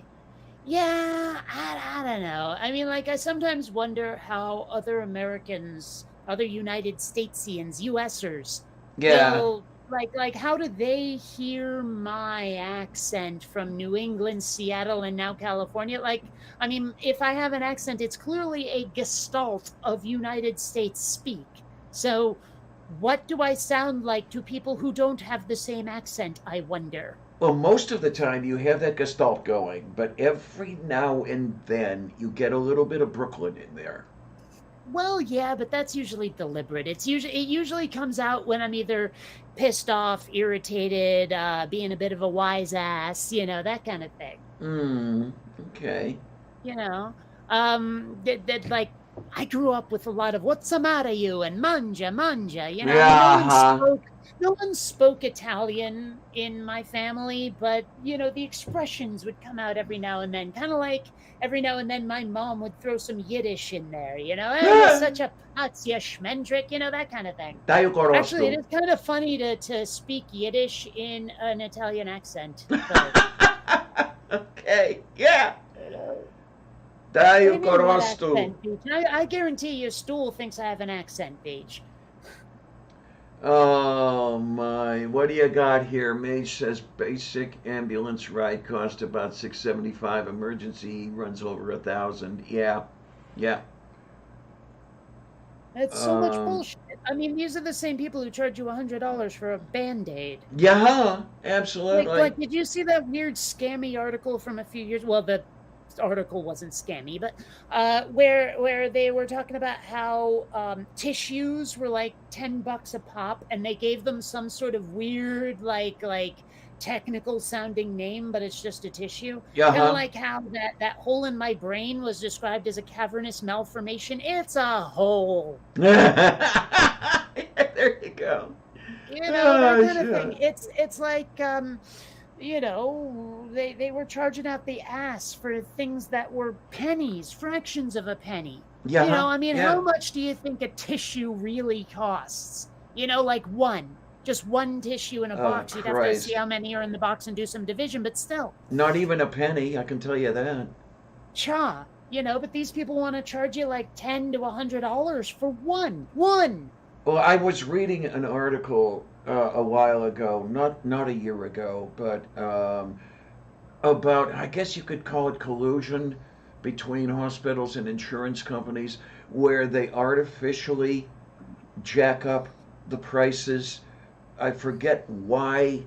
I think they do it somehow so you can think you're getting something on the insurance or something, but they pad the hospitals pad the prices, and then when you get a statement from the hospital, and I've got one around here somewhere where you have this is charge, this charge, this charge, and then they have adjustment.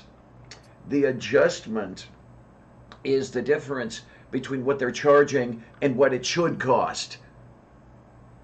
But Well, if you don't have insurance, you get charged what they charge, which is grossly inflated. You know, like I'm serious when I said $13,000 a day for inpatient. Well, part of the problem is that the vast majority of hospitals are private. They're not state-run in any fashion. Right. You know, I mean, a lot of them are owned by universities. Oh yeah, that's where I've And been. like it or not, universities are a racket. They're they're a profit-making industry for some people. Mm-hmm. And even legit universities, you know, like not just the scammy ones that are a trailer out in the middle of nowhere run by a guy named Hovind. Yeah. You know, it's like, yeah, so they will charge you that much and be in collusion with the insurance companies simply because there are no regulations, really, Yeah. the way there would be with, say, a government facility.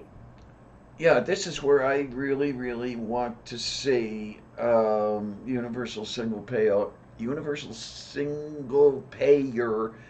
I'm thinking preferably government funded rather than a private single payer. Well, I still say that we need to slash the military budget and use that money for domestic shit, infrastructure shit. You know, because the military, much like the medical industry, is a racket. All these private companies like Boeing and Raytheon, et cetera, make a fuck ton of money selling missiles and planes and drones. And like a lot of the wars we've fought, well, quote unquote wars, as opposed to, say, military actions, you know, that aren't wars and don't need a declaration of war from Congress, those kind of quote unquote wars, you know, those have been started largely because these companies want a profit. You know, war is a racket.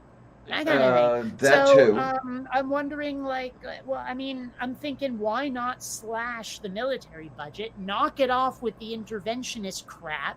And I mean, like, even just the increase in the military budget in the last couple of years could have covered, like, the vast majority of student loan forgiveness or just plain old college for the people getting into college now. It could have paid for that almost just completely. And that's just the increase in the budget. Just the increase. So if I were, you know, the ruler of the entire world, I would be saying, hey, you know, we don't need that much military, but, you know, if I just took over the United States and installed myself as empress, I would slash that military budget and say, we don't need, like, surely blowing up the earth once is enough. Because I remember there was some quote about that where, like, they pointed out the United States alone could destroy the world 5 times over with our arsenal. And, like, I think it might have been, I don't know, Gandhi or someone like him who said, surely once is enough. Dostoevsky, yeah. Well, I mean, if you're gonna, and I agree. So I would slash the budget based on that and use the money for things like schools and hospitals and dams and better water and better power, green energy, et cetera, et cetera. The military, hell, I wonder how much pollution the military all by itself generates. Not insignificant, no. But if you want to do some slashing, okay, let's slash corporate welfare while we're at it. Well, I mean, the military is kind of corporate welfare. You know. But yeah, it would be nice, like, say if there's someone who's a gajillionaire CEO, who's like, oh, I can't run my company, I don't have enough money. Well, it's your company. Put your own money into it to keep it going. You have gajillions. You can afford it. Moo, and then Beach says, well, yeah, because we elect the absolute bottom of the barrel stupidest people to run this society. Yeah. Absolutely, Beach. And that's the problem, is how many people are so fucking stupid that they vote against their own self-interest usually out of some emotional thing. Oh yeah, he's a plain-spoken man who's just like me, or oh, we have to get rid of him or we have to get rid of Trump, and that's the only thing that matters. Blah blah blah blah blah. With no thought to the future, no thought to your own welfare. You're just reacting to your gut. I can't hear you over the sound of your knee jerking, people. And this is the effect of the dumbing down of the educational system, partly. You've got people who cannot think for themselves anymore, cannot think critically. They cannot see, will not see what is happening. The whole media, news, etc., is geared to keeping these arseholes in, keeping the public voting for the arseholes who are just happy to be comfortable the way things are. You think it's the Dems versus the Republic? No, it's not. They're both extremely comfortable the way things are. I don't think it's the education system, though. I think it's the media. I think it's well, they did a study and found that like the amygdala is a different size in most conservatives, and it probably explains why they're afraid all the time. Oh, it's inflated. Lots of yes, things like that. I don't think it's the education system. I think that has very little, if anything, to do with it. I think it's more about propaganda. It's like we are bombarded with things that are supposed to make us scream, save us from this horrible thing, even if it destroys the rest of our life, save us from this one thing. Yeah, and the rank and file just don't know how to think past. That's icky, though. That's 2 weeks in a row. It threw us off on a Sunday. There's Sarah. Okay, hi, honey. Yay! We is getting there. We is doing things and stuff. All right. No, it was my internet.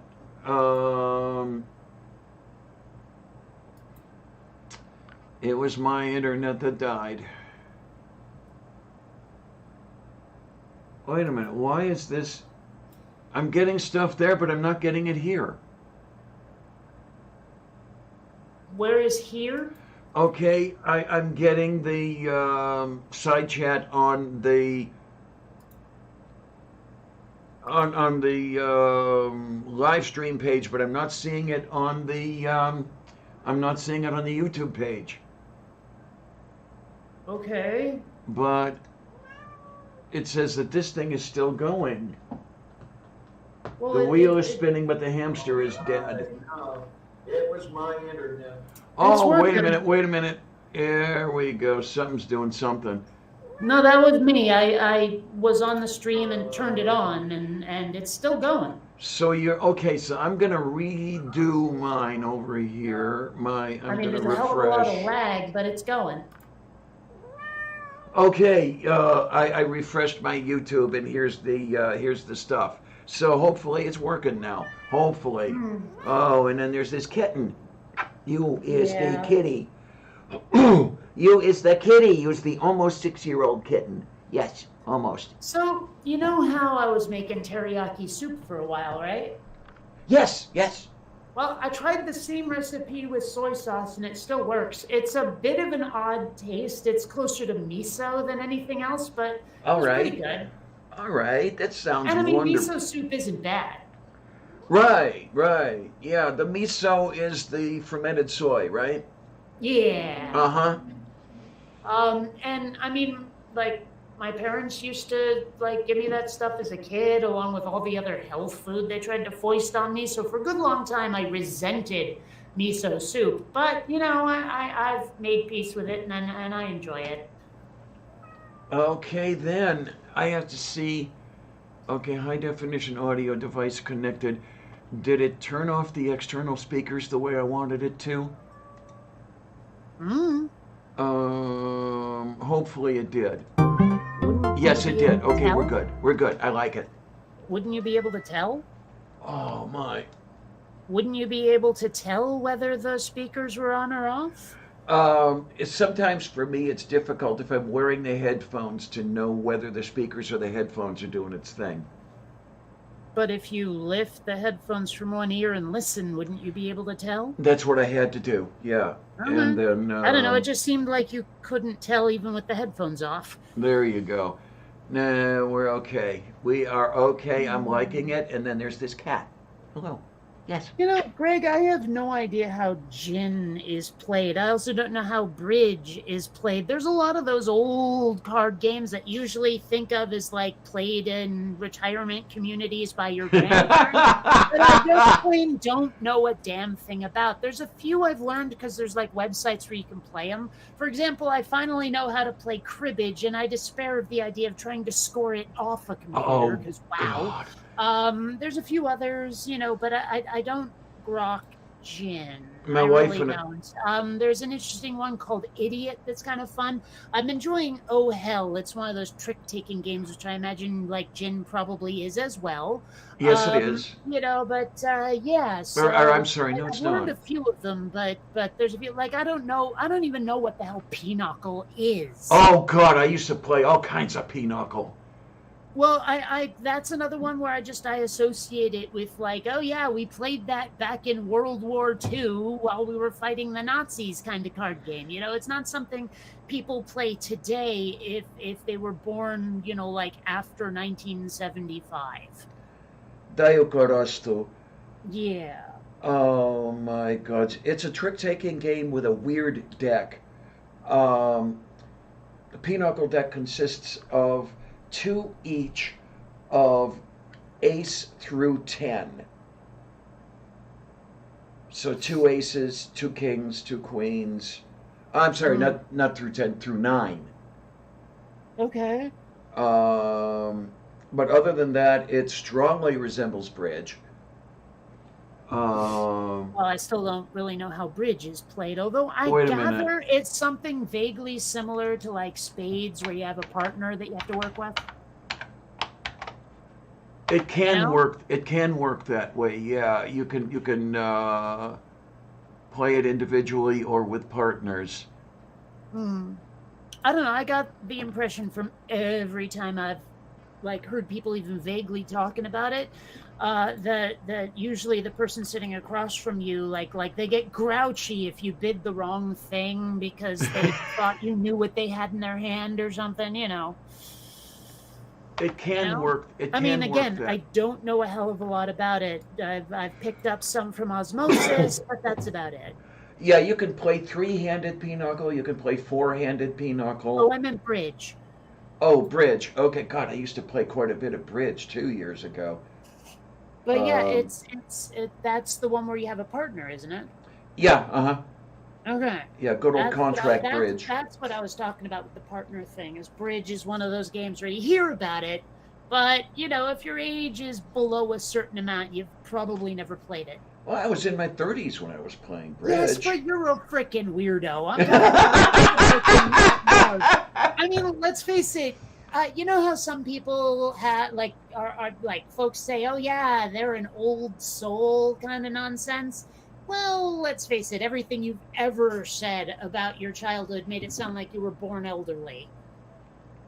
Topeshi, daya cara You know, sete petron. whereas you know, I've taken kid at heart and turned it up to 11. Yeah, you certainly have done that. You know. Oh God. Well, like my acting teacher in high school said, you know, pointing right at me, said, "This one I wouldn't cast any younger than 45." So, yeah. Meanwhile, here I am, 46, and they could probably cast me as like a 20-something. Shit, they could get away with 13. Not with me, they could. No. Although it is kind of funny to watch like old 80s high school movies and watching 30-year-olds playing high school students. Yeah, huh? Yeah.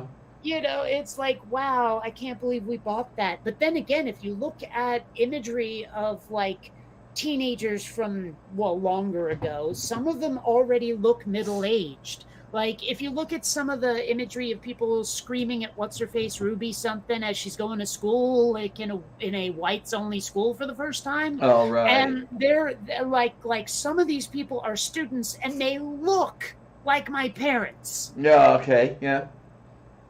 You know, and it's just like, wow, life was hard back then, wasn't it? Yeah, actually it was.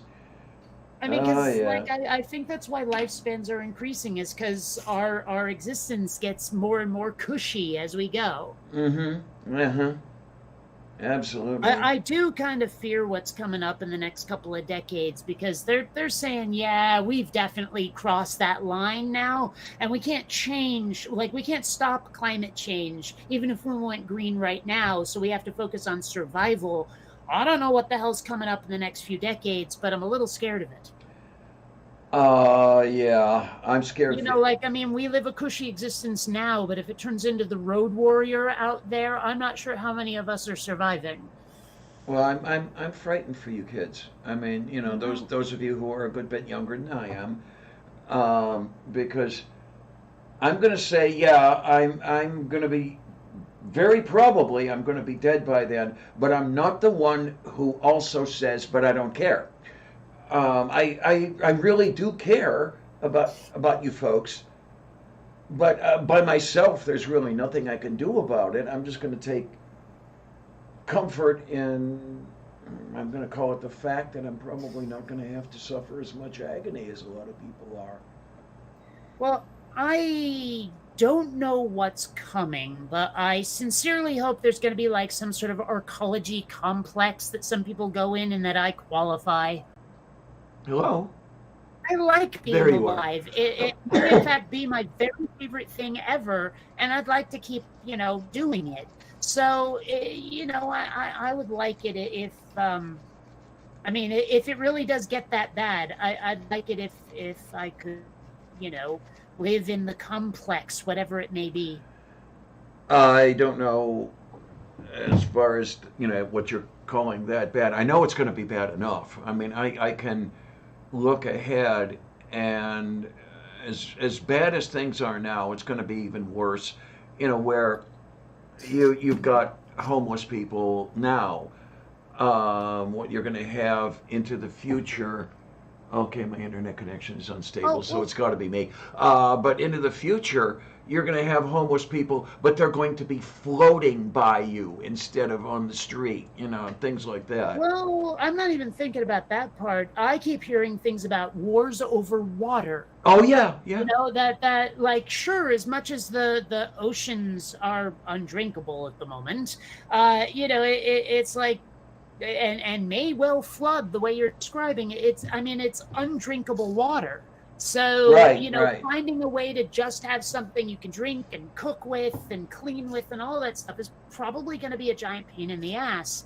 And like I say, we look at the wars over oil. Now it's going to be wars over water, and Yep. and I don't know what life will be like during a global drought.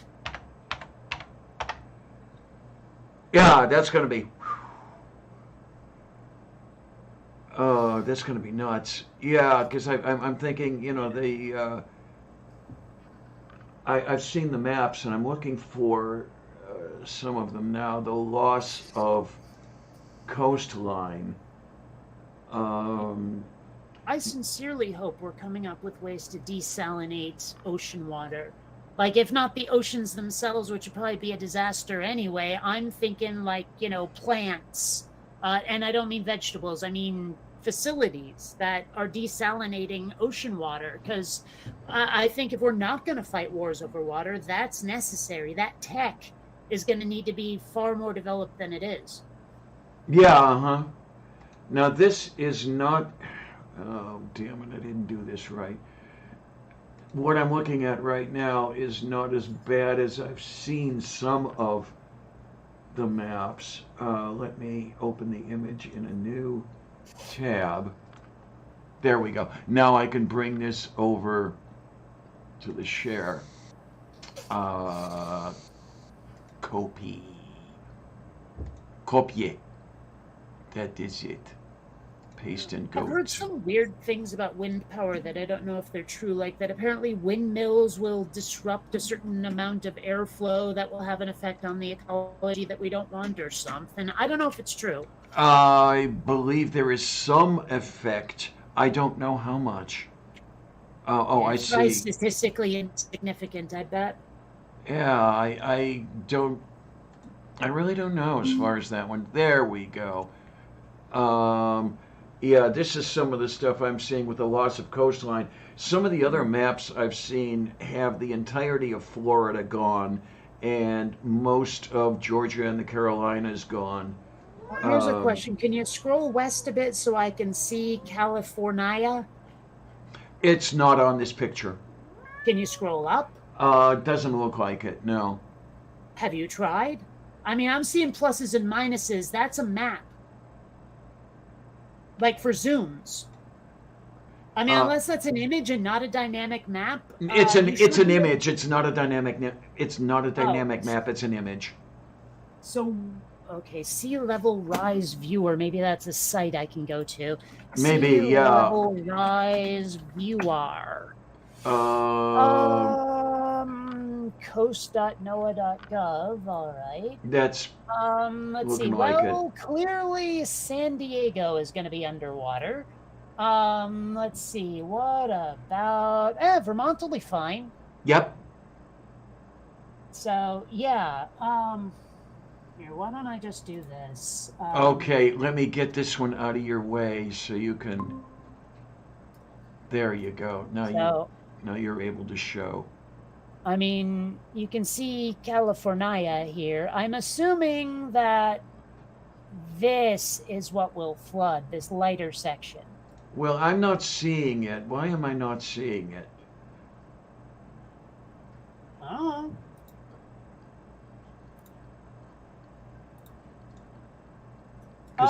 Because I have to resume presenting, apparently. Okay. So I'm assuming that this lighter area is what will flood. Yes? Yeah, that looks like it. So the Well, entirety of then Mexico's San gone. Diego is right the hell here. You see? Huh? So, yeah, however, Vermont, especially since, like, I'd be sort of here-ish. Like in Chittenden County. If I'm not in Chittenden County, I'm not moving back to Vermont. That's just all there is to it. Moo. So, wow, look at Australia. Bye-bye, Australia. Are we sure that the lighter areas are what will flood? Okay, you know what it might be? It might be that the lighter areas are what is not included in this survey. Because you've got the entirety of Eurasia is light. The entirety of Canada is light. Yeah. Okay, well, here's a slider for 10 feet of water level, and I'm not actually seeing the map change. I thought I saw a bit of a change when you moved it up, but I'm not sure, huh? I don't see a damn thing changing. I just saw a change on the East Coast. Is there a legend somewhere? I mean, what is this opacity slider doing? Looks like nothing. I don't know what we're seeing. I do not knowing either. I am going to.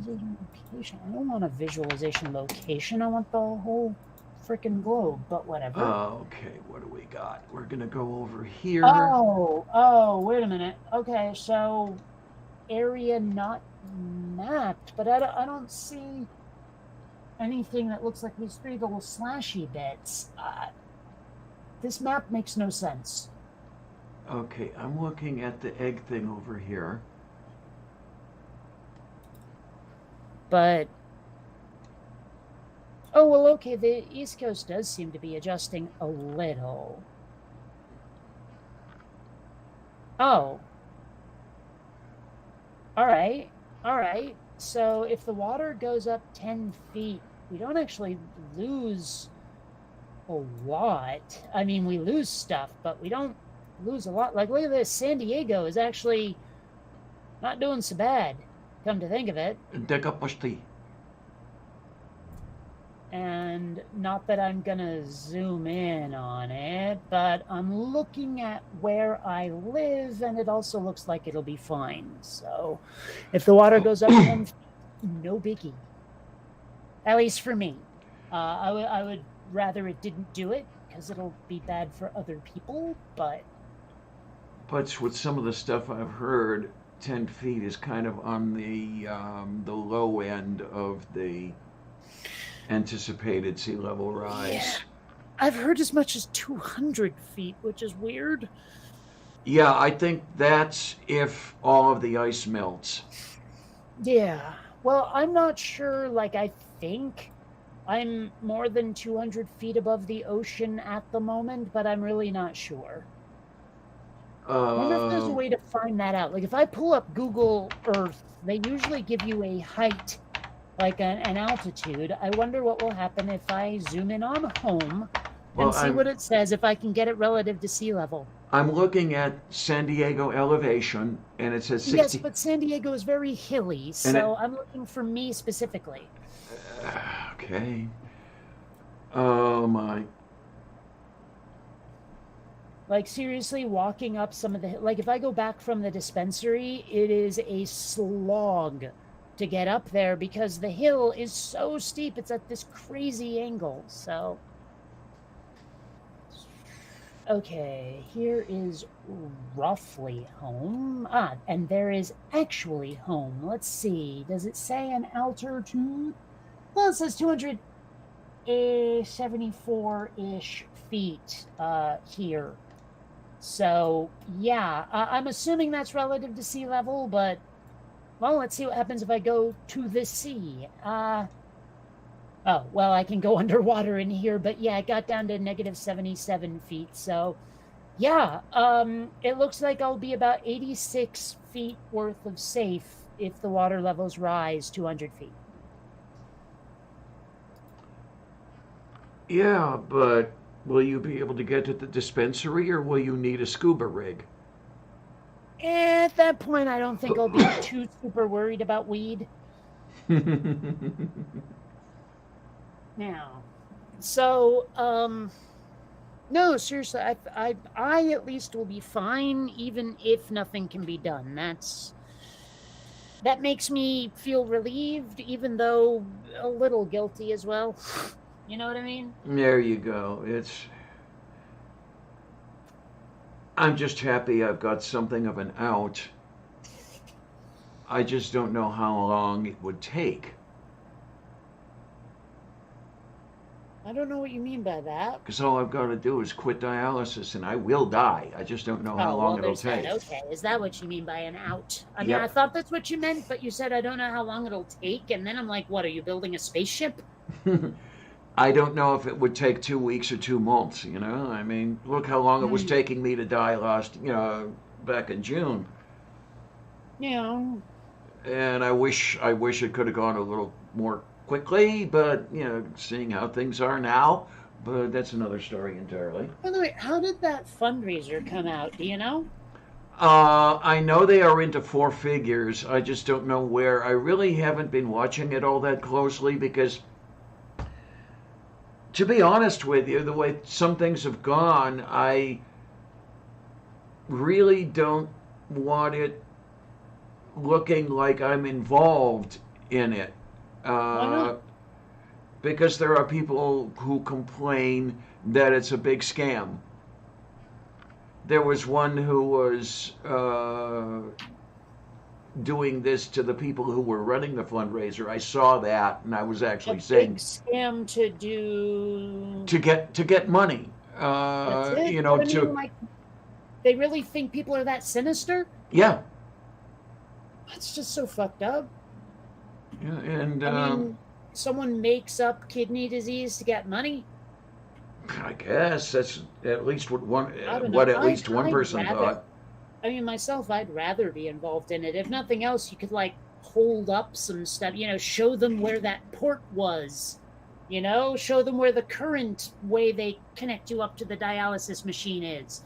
Maybe film some footage of yourself at the frickin' hospital and show it to them, I mean, at a certain point, they'd have to go, fine, you'd have to hire so many actors and rent so many sets to make this fake. Clearly, it's real. Oh, and here's what Sarah's saying.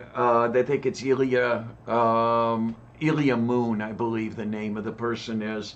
That's one of the persons I was I know talking that to. name, but not the circumstances. That's the person I was talking to, who would not hear me when, it's show me something that'll convince me, and nothing would convince this person. Oh, sorry, I saw scammed the community before, though, and I don't know that circumstance. Yeah, I know of. I think this Ilya person was involved with the what's the word for the thing you're doing now that I used Well, to it says here do? she said she had cancer and people gave her a lot of money, says Seraphim.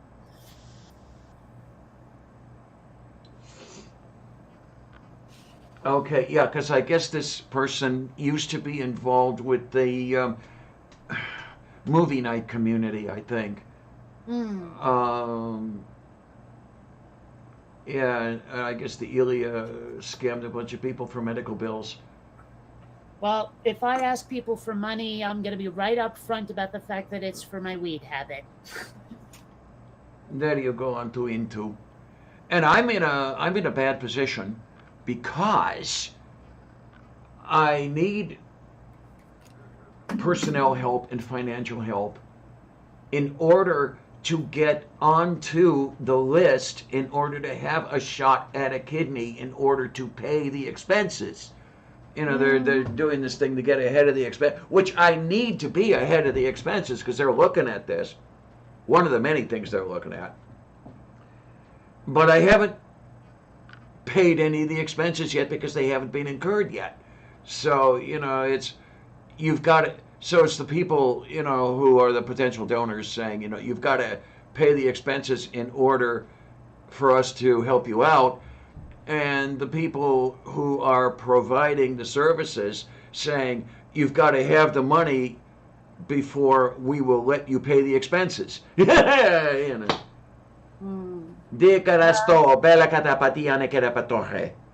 I mean, it is kind of stupid that there's an economic gatekeeping system in place for like medical needs. It's just so stupid. I mean, this is why I need to be, this is why the U.S. needs to be an autocracy with me as the autocrat. Yeah, except First you're thing to gonna work fuck it up. on, It has to be me because you're gonna do horrible things to the country. I mean, the first thing to work on is the medical stuff, and then there's more stuff. Believe No, the you first me. thing to work on is executing Shatner.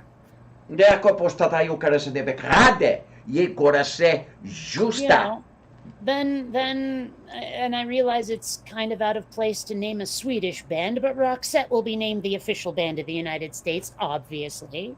Ndoko pachtata ke, bela kopatitie ikre. Let's see. Disney will be nuked. Yogorosto. I mean, if nothing else, for the way they arsed up Star Wars, but the fact that they've gone around acquiring every fucking company, Disney needs to be nuked. That will happen when I'm in charge. Bees here, yay! Well, we can let the 11-year-olds be in charge after the adults over here fix things. No, you're not going to fix things. You're going to break things. I will fix things. Besides, you want me in charge. I will revive NASA for you. Actually, I'll revive NASA for me, but you'll enjoy it too. Tosta petrata, ja korase. Yeah. Also, hi B. How you doing? It is the Og, and it is the Foo, and it is the Boo and the Goo. Yes. Oh, we got Old Home Week here. There we go. So wait a minute. It says 4 watching. 1, 2, 3, 4. There's more than 4 people in here talking back and forth. And oh, now it says 5. Okay. Frata, ja korase. Uh-oh. What? Beck's got some good news, huh? What you got? Why is that an uh-oh? Who can tell what it's going to be? Well, if it's good news, I mean, okay, granted, it's good news for him, but... But shoot, bang. What? You say you want to hear good news for you, but shoot. Okay, bang. Yeah, that's not funny. Yeah. Well, it's not. I'm sorry. That's the kind of joke a 4-year-old makes. Yeah. Even as a 4-year-old, I thought jokes were stupid. The jokes we were telling were pretty stupid. Hey! Oh, right on. Cool. All right. Name change Friday. All right. Weird thought. Did you choose a middle name? Yeah, it's always interesting. I mean, I don't know. It's something I don't think about too much. Like, I ignore my own middle name for the most part, and I know very few of the middle names of my friends. I would imagine if you have the opportunity to name yourself, you'll probably choose an interesting middle name, or at least a middle name. I mean, it's something you probably have to think about. How many people do you know who don't have a middle name? I wonder. It's probably very small. I was one who did not have a middle name until I took one on when I was 16. Hmm. And then I changed all 3 of my names. Oh, Eon. Okay. Is that a reference to Eon Flux, or is it just a word you like?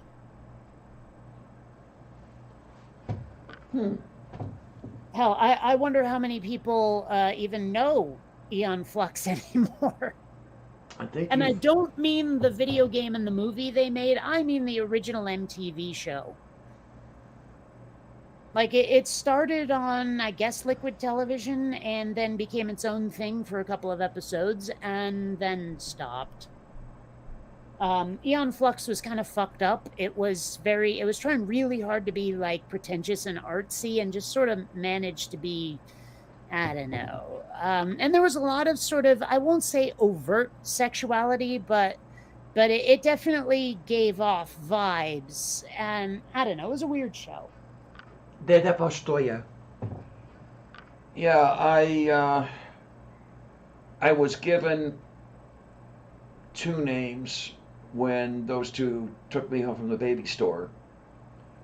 And then when I was 16, I picked up my middle name. And then in 2016, Edward James Zavartke became Diana Athena Clarion officially.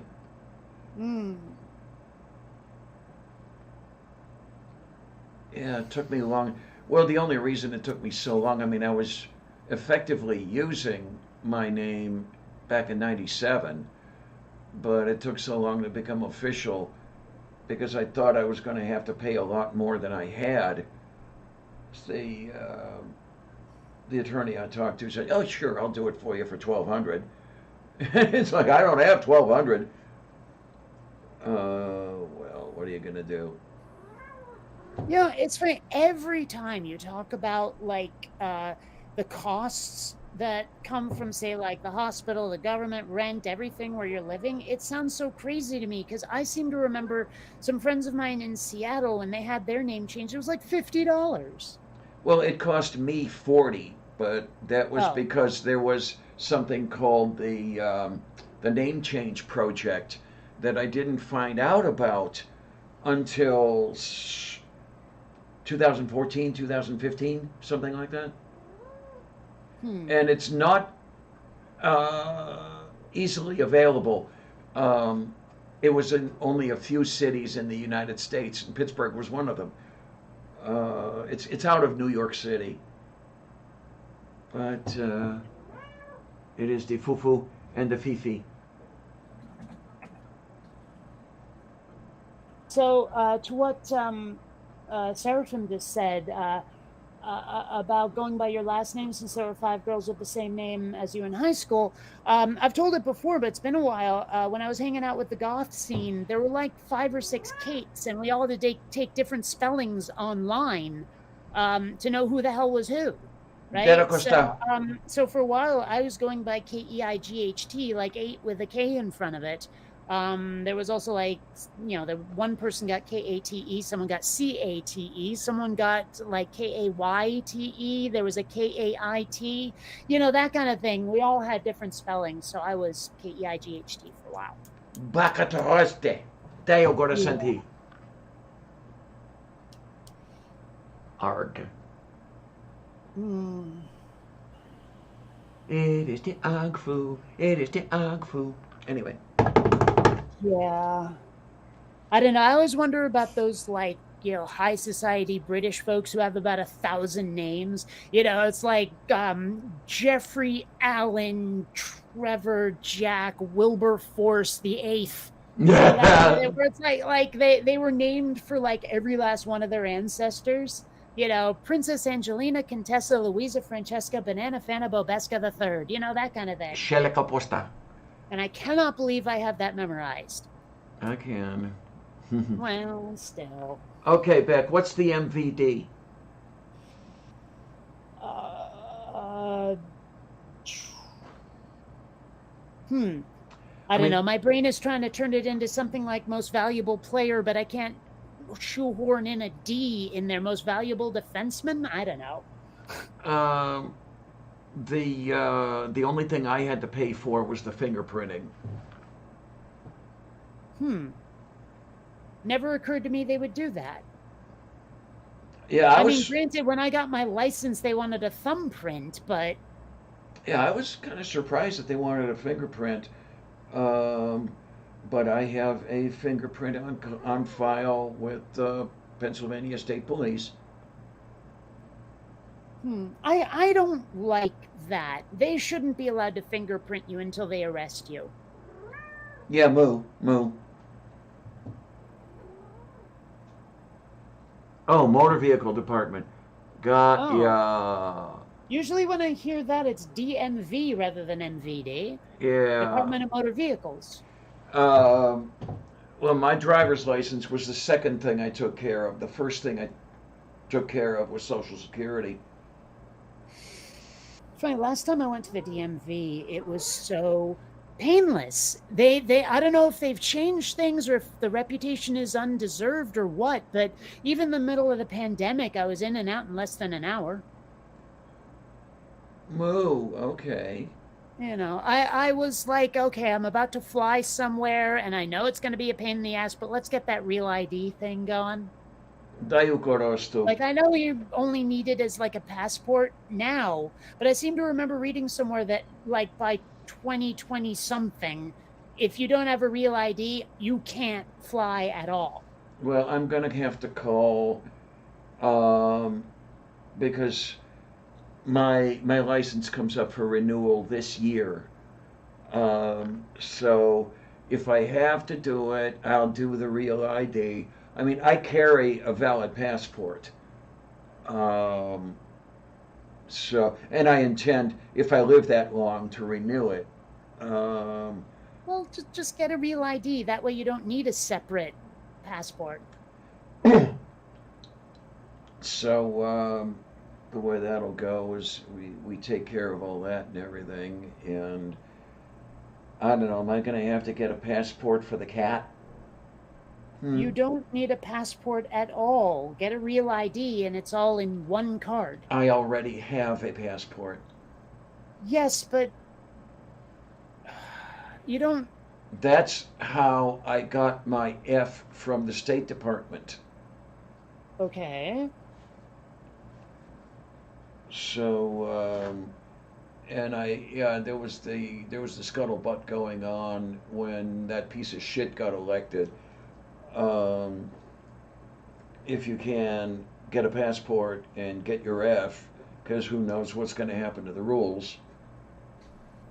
Well, but again, you don't need a passport anymore. It's not necessary. Even if you get a passport, it'll be redundant if you get a real ID. So why bother, is my question. Especially since, as I understand it, passports cost out the ass, where the real ID is like 30, 40 bucks.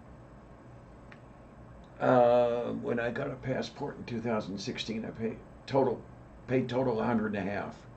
Okay, so why do it if you can get a real ID for 40 and make the passport irrelevant? I already have one, so I don't have to worry until 2026, if I live that long. Okay, but that doesn't answer my question. Why, if you're going to need to renew it, why not say, screw it, and get a real ID instead? A lot depends on what I'll use it for, but we'll find out when the time comes. What would you use it let's for that a see. real ID wouldn't do? You have a Class A commercial. Wow. Okay. No, seriously, what would a passport do that a real ID wouldn't? It'll look pretty. All right. I can't help thinking Uh, that this is just you stuck in your ways. yeah, Beach. I have no idea with some of the other stuff either, so I'm gonna go as it goes. And well, passport for the Bahamas, right? Because that's British. Beach, that's not what I heard about Real ID. I heard that it's a passport replacement. No, it's not. I already knew that. Okay, that's not what I was told is the thing. So, I don't know. You're not going to go to Germany on a real ID. No. Well, I wouldn't go to Germany anyway, so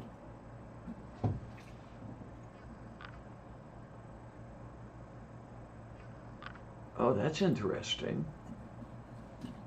Sarah says, spoken to a few people who had their identity stolen. The thief applied for their real ID. hmm.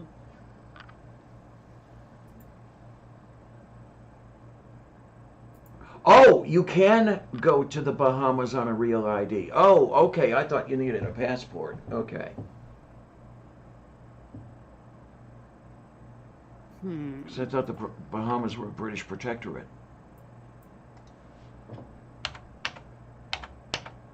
There we go. Finally.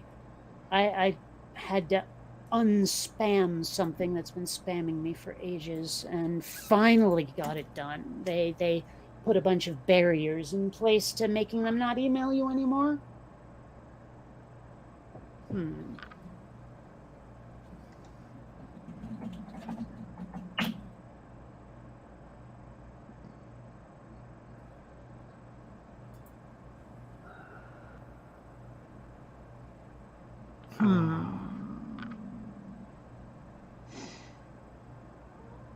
Data polekiste.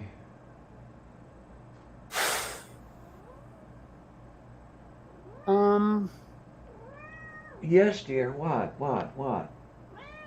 Well, this is annoying. Ah, here's what I'm looking for. Okay.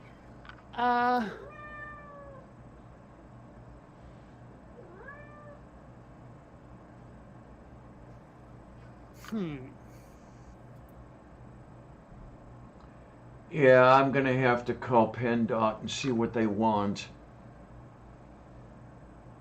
See what extra stuff they want. I'm gonna have to bring even more extra stuff because if they want my birth certificate, my name isn't on my birth certificate, so I'll have to bring the court docs and all that shit. This one's new. It says here, can I use my real ID card to cross the border into Canada and Mexico or for international travel? It says no. I swear when I first was told about real ID, they said passport replacement. That's what they, like, even if they've changed it or they used ambiguous language that made it sound like that, I swear to you, the first time I heard about this from an official source, they said it was a replacement for a passport. Oh, this is fucking frustrating. I hate it when I get conflicting info.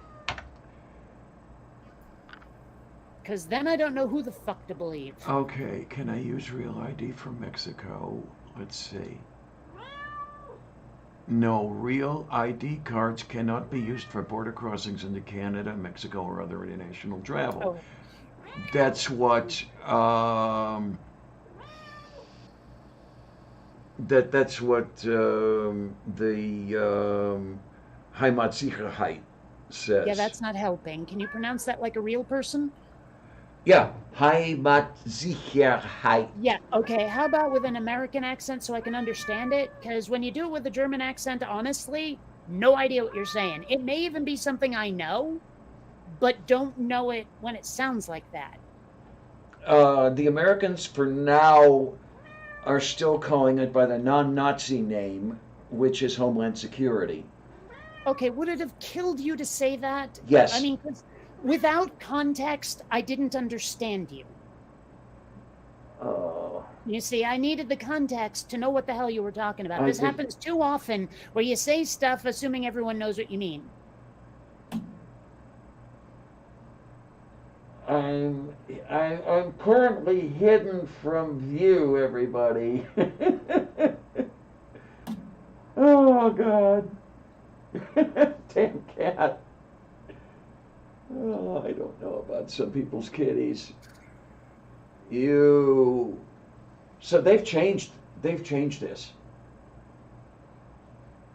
There was a time when you could use the real ID to cross into Mexico or Canada. Well, so I don't know if I'm going to be flying anywhere or anything. I doubt I'll ever have the money to do it, but for all I know, I'm going to need both.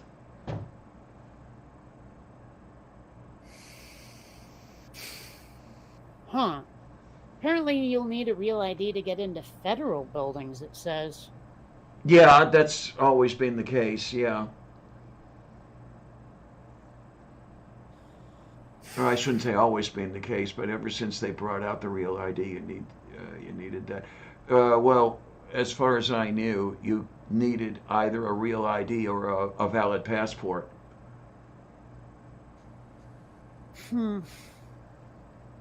I don't know why they don't just give you these things. Just by virtue of being a citizen. Like, why should you have to apply to travel internationally? I don't know. Okay, can I enter a federal building with a passport? It's also like, why aren't you just automatically registered to vote at 18?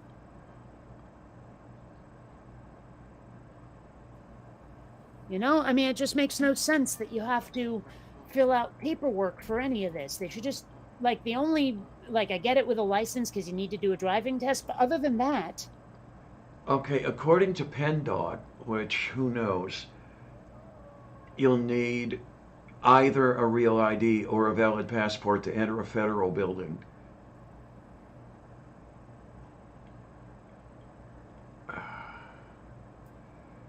This is just crazy. People are thinking, that U.S. is going to become a police state. No, that's not true. It already is. No, it's not. Until you can be stopped on the street and asked for papers, no, it's not. That's, in some cases, already occurring, but... No, it's not. Where? Give me examples. I remember... the closest we can get, honestly, is the stop and frisk rule. Well, there you go. Get your foot in the door. Yeah, but also didn't they repeal that? I swear they did. Oh, what do we have here? Oops, not that was stop and frisk. And I'll just put ended because I can't think of the right word. Well, that's in New York City. Ah, yeah, here we go. New York Police Department's infamous stop and frisk policy found unconstitutional. There it is. It says, but stop and frisk never actually ended, but, I guess officially it did. Point being, until that's, state sanctioned and for everybody, I'm not calling it a police state. I think that's an overreaction.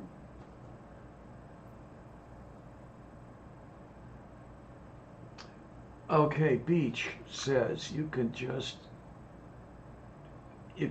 get just a passport card. Looks like a license, but as far as I understand, Beach, that's the real ID. And as far as I saw, what Das Büro der Heimatsicherheit said, you can't use that real ID anymore. So, yeah, Beach, you're right. There is a box to check if you want to register to vote. You still shouldn't have to. It should just be automatic at 18. You know, like you should be able to vote just by virtue of showing your license or whatever non-driver ID. Anything to prove you're you should be enough to vote. You shouldn't need to register.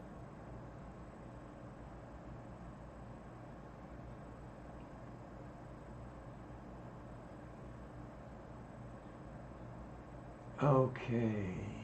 I mean, the fact that you have to probably says something. I mean, about the state of this country. I mean, hell, registering to vote is probably like a remnant of the like keeping racist or racial racism keeping folks of color from voting is what I'm trying to say. Okay, could be.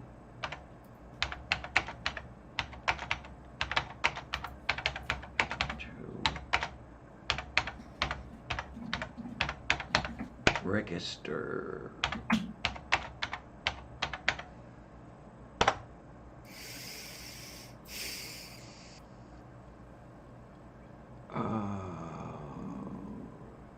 I don't see anything. Beach, do you know the name of this ID you're talking about? I mean, is it just called passport card or is there something specific?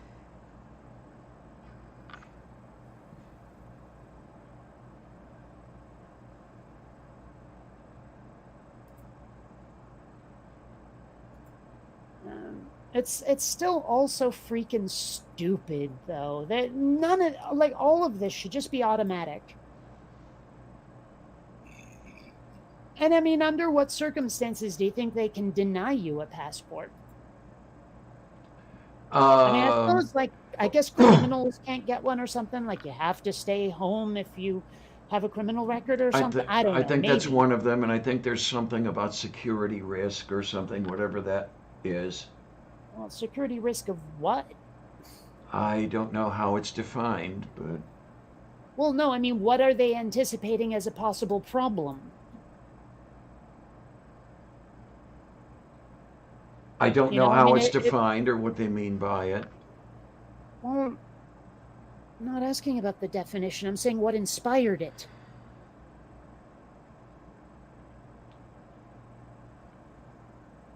Unknown. Like, I mean, someone somewhere had to say there's a need for this. What, or at least a potential need for this. What were they thinking was being prevented by it? I couldn't tell you.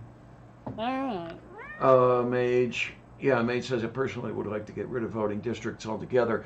Well, that's a legacy from a time when transportation was not what it is now, and yeah, you governed small areas because that's what you could get to. Yeah. Well, I mean, a huge part of the problem, though, is just the like the presidential races, you know, the ones where like we don't count individual votes, we count like how much this area did, and it's first past the post. So even if it was like 55 to 50, like or whatever to 45 or 49 to 50, it doesn't matter. The 51, and that's that. And so it's like you don't get an accurate representation of the state as a whole when it comes to the electoral votes. And don't get me started on the electoral college, but that's another issue entirely. The point being is that it should be one person, one vote. The only reason to have voting districts is for local races, like who's going to be mayor.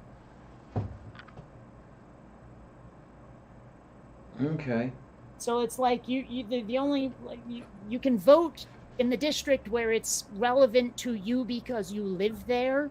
Like the election itself, the thing you're voting for is purely local. But when it comes to things like national or state elections, like electing the governor should not be done by district or county or anything. It should be done one vote, and that's it. One person, one vote. Same with national elections, one person, one vote. I mean, I get it if you're voting for a city council position, but it should all be like either state or countrywide when that's what you're voting on. Here in Pennsylvania, the governor's race all goes in one basket. I mean, they count them by district, but then they throw them all into the same basket. It's not win a district and the district counts as a vote. No.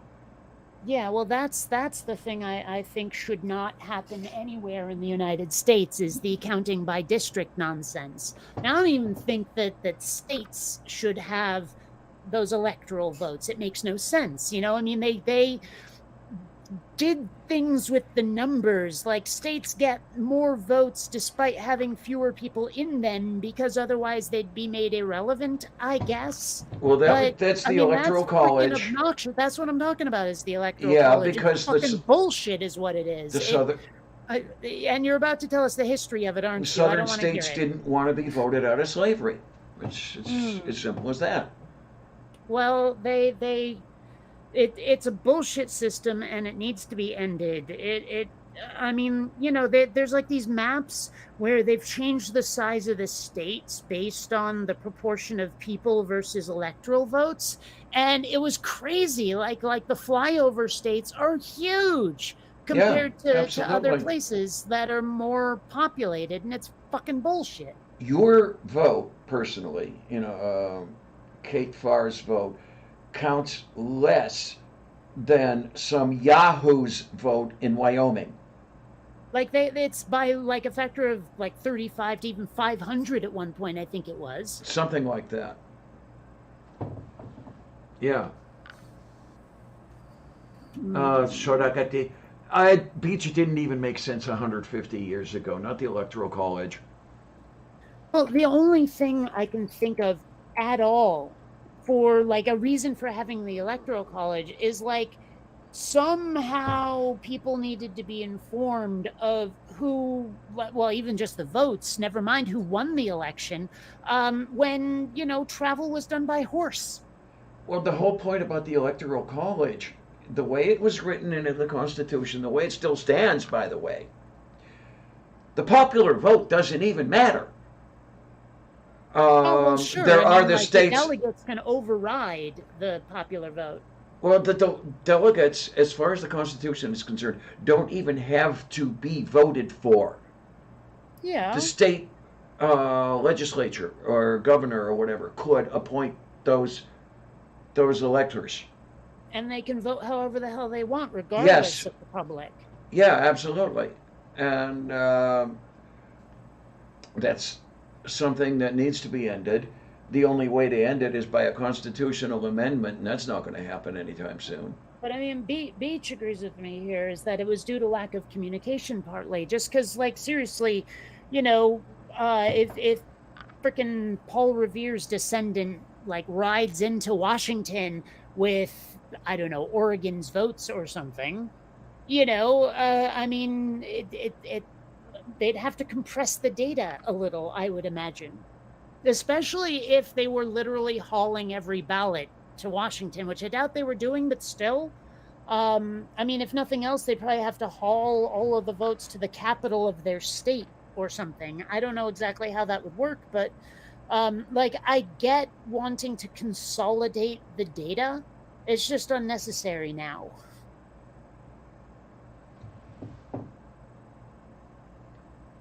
Oh, indeed. Yeah, Mage. Yeah, same over here.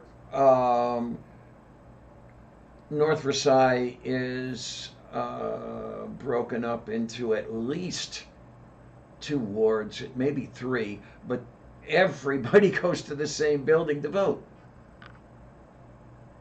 You just go to different tables. I had a question answered for me recently, and I was happy to have it. Was that no, you don't have to check every box on the ballot. It's okay. Like, I was never sure until I asked. Oh, yeah, you leave spaces blank. Yeah, absolutely. I mean, like, we basically vote by mail here, although you don't have to. They'll send you your ballot, and you can just take it to a drop-off location, be it a box or the actual polling place, and you can just hand it to somebody. But I was filling my ballot out at home with the the guide that they send you, that booklet that tells you about all the candidates and their positions and stuff. I spent like 3 rat bastarding hours like deciding on all of those tiny ass issues. At one point, and this was when I was still talking to my parents, I called up my dad and said, look, there's this cause that people want to vote for, but it'll jack up property taxes, and I know that you're helping me out with my property taxes, so do you mind if I vote for an increase to like help the homeless or something? He was like, no, that's cool. I mean, that's the level of thought I was putting into my fucking ballot. And now realizing, I can leave like the city councilman space blank because I don't give a shit or even know anything about what a council person does, and it made things a lot easier for me. It just like not even the mechanics of it, just psychically, emotionally easier. It was easier to finish. You know what I mean? You got me thinking here, so I've got to just check. And it's also kind of funny, like the candidates themselves get a chance to like explain their position within the ballot booklet, and like a lot of them will make their position sound awfully attractive, but then the other person will go, well, my opponent would have you believe they want X, Y, or Z, but here's the effects you don't realize will happen. And I'm like, God damn it, who the hell do I trust? Okay, so I'm active, but I think I'm going to have to go to the polling place this time because I've got the app. Here you get an application to vote by mail, and then you send that in, and then you get the by mail vote. You have to send that in again, and I don't think I got the application in by the deadline. Yeah, you don't even have to a little bit apply for mail-in voting here. They just send you the ballot, like it or not. Tayo korostu. I'm happy I mean, that. I guess you can go to a polling place and fill one out on your own, but they'll send you one. So I have to walk only a few feet to get to my polling place, so that's okay. I have to walk about 8 blocks, give or take. I mean, big whoop. Especially since all I'm doing is depositing the ballot in its envelope into a box, and that's it, and walking back. Heck, I might stop at the store and get a snack on the way. Dayu korostu, because I think it's literally 3 blocks from here to the polling place. It's at the Senior Citizen Center up the hill. Ours is at like a library or a school, I think. Okay.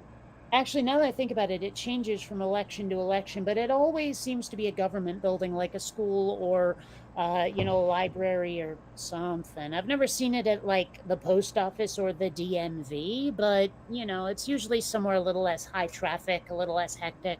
Here, the Old People's Center is an annex onto the library, which is right next to the police station. What I'm a little annoyed by, though, is I've never actually pulled a lever while voting. It's like it's always fill in this blank like you're taking the SATs. Although in some cases it's actually complete this arrow, where there's like an arrow and there's a gap between the pointy bit and the end of it, and you have to draw a line connecting them. I've seen that too. But I've never been to a polling place where you yank on a lever to register your vote. That's just never happened for me. I've done that many times. I've done Chad. If you remember, okay. Florida's hanging Chad. Ohio used to have that too. And then here in Pennsylvania, you have the touch screens. See, that one I wouldn't trust. Oh yeah, but that's all you get here. But unfortunately, yeah, I don't trust it either. But I don't know. I it's not even an experience I needed to have. It's just something I wish I'd had. Kind of like seeing Hare Krishnas in the airport. Never did that either. Oh man! Not only have I seen them at the airport, I've seen them on the streets downtown. Well, I've barely had an encounter with them on the street, but seriously, not once in an airport. Them, Moonies, anybody, it's just never happened. I don't know. It's like an experience I wish I'd had because it's such a trope. It's such a common experience. And so, you like hell, the expression is pull the lever. And it's like people don't even, it's kind of like kids today don't know what rewind means De la Quiste. anymore Yeah. because no one whines anything. It's kind of like, hell, I had to be told, even when I went to film school, what the hell footage meant, why we call it footage. Obviously, it's the length of film you shot. But, it's like, actually, here's one. How many people know what the whole 9 yards refers to? Like, we know what it means. You went all the way. You did this, that, and the whole 9 yards. 9 yards of what? Because it's not a football field. It's not, because that's 10. Like getting from to the next down is 10 yards. Why the whole 9? This one I do know. I'm wondering if anyone else does. I think I know, but I'm not sure. Well, say it before you look it up. Does it refer to concrete? No. No. No, Oh, okay. Actually, it refers to ammo. There was a belt-fed machine gun, and the length of the bullets on that string of bullets that they fed through it was 9 yards. Oh, so when you okay. did the whole 9 yards, you shot all of your bullets in your machine gun. Okay, then. Okay, that makes sense. Yeah, I was a little surprised by that one when I looked it up. But so I guess my point is that there's a lot of things, expressions like that we use that make no sense anymore. Like I've never signed anything on a dotted line. They've all been solid. Oh man, so many dotted lines I've signed. Yeah, but seriously, every line I've ever signed, sign your name has been a solid freaking line, and I'm like, but we say sign on the dotted line.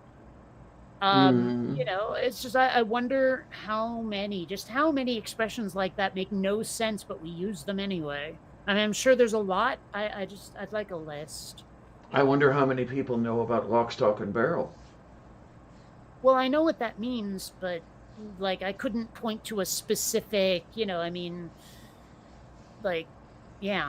it basically refers to your business that like sells stuff. It's the lock on your warehouse or whatever, stock, the stuff you have, and barrel, probably what you put it in.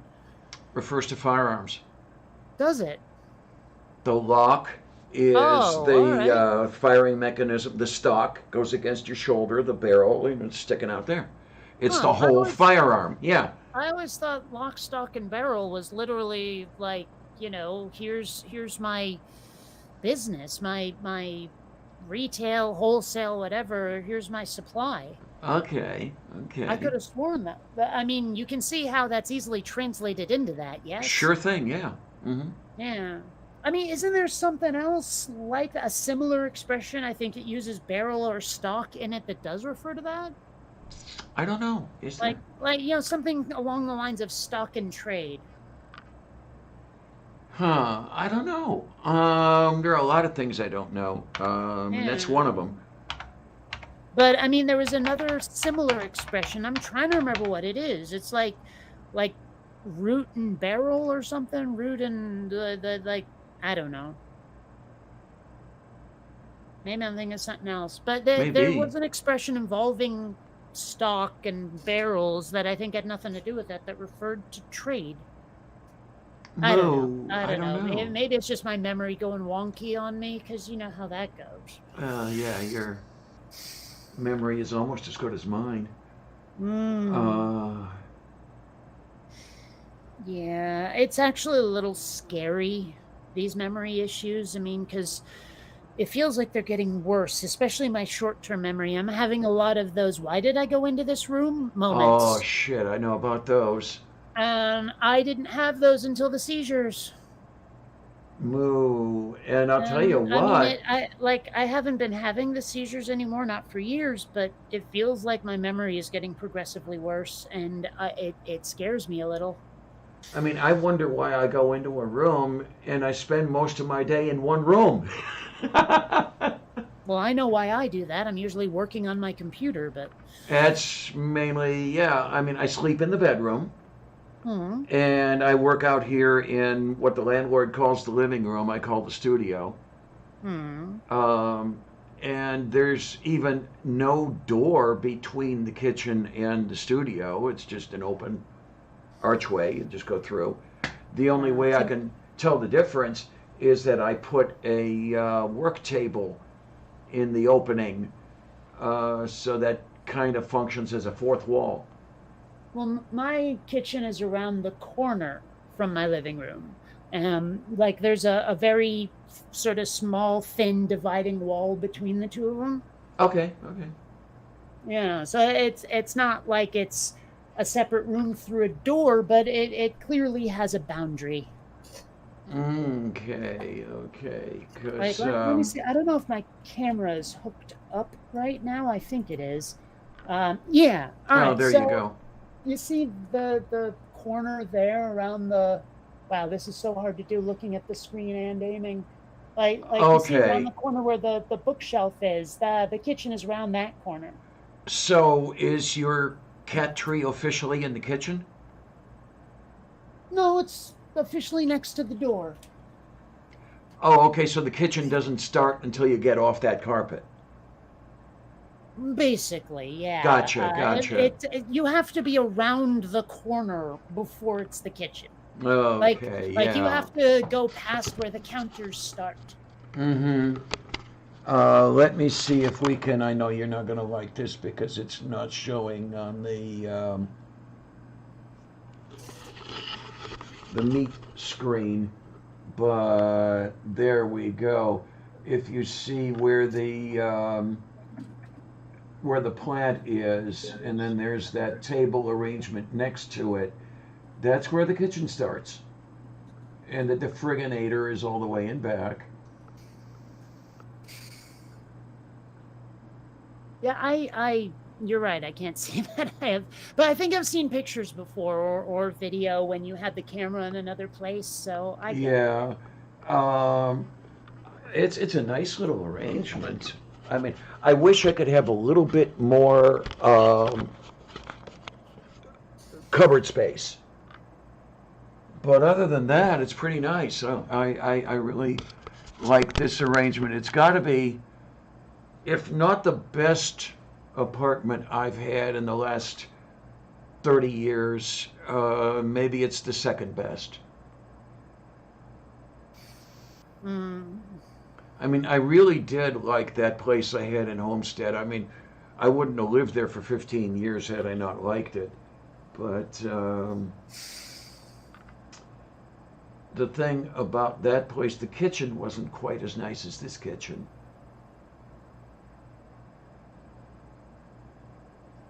Hmm.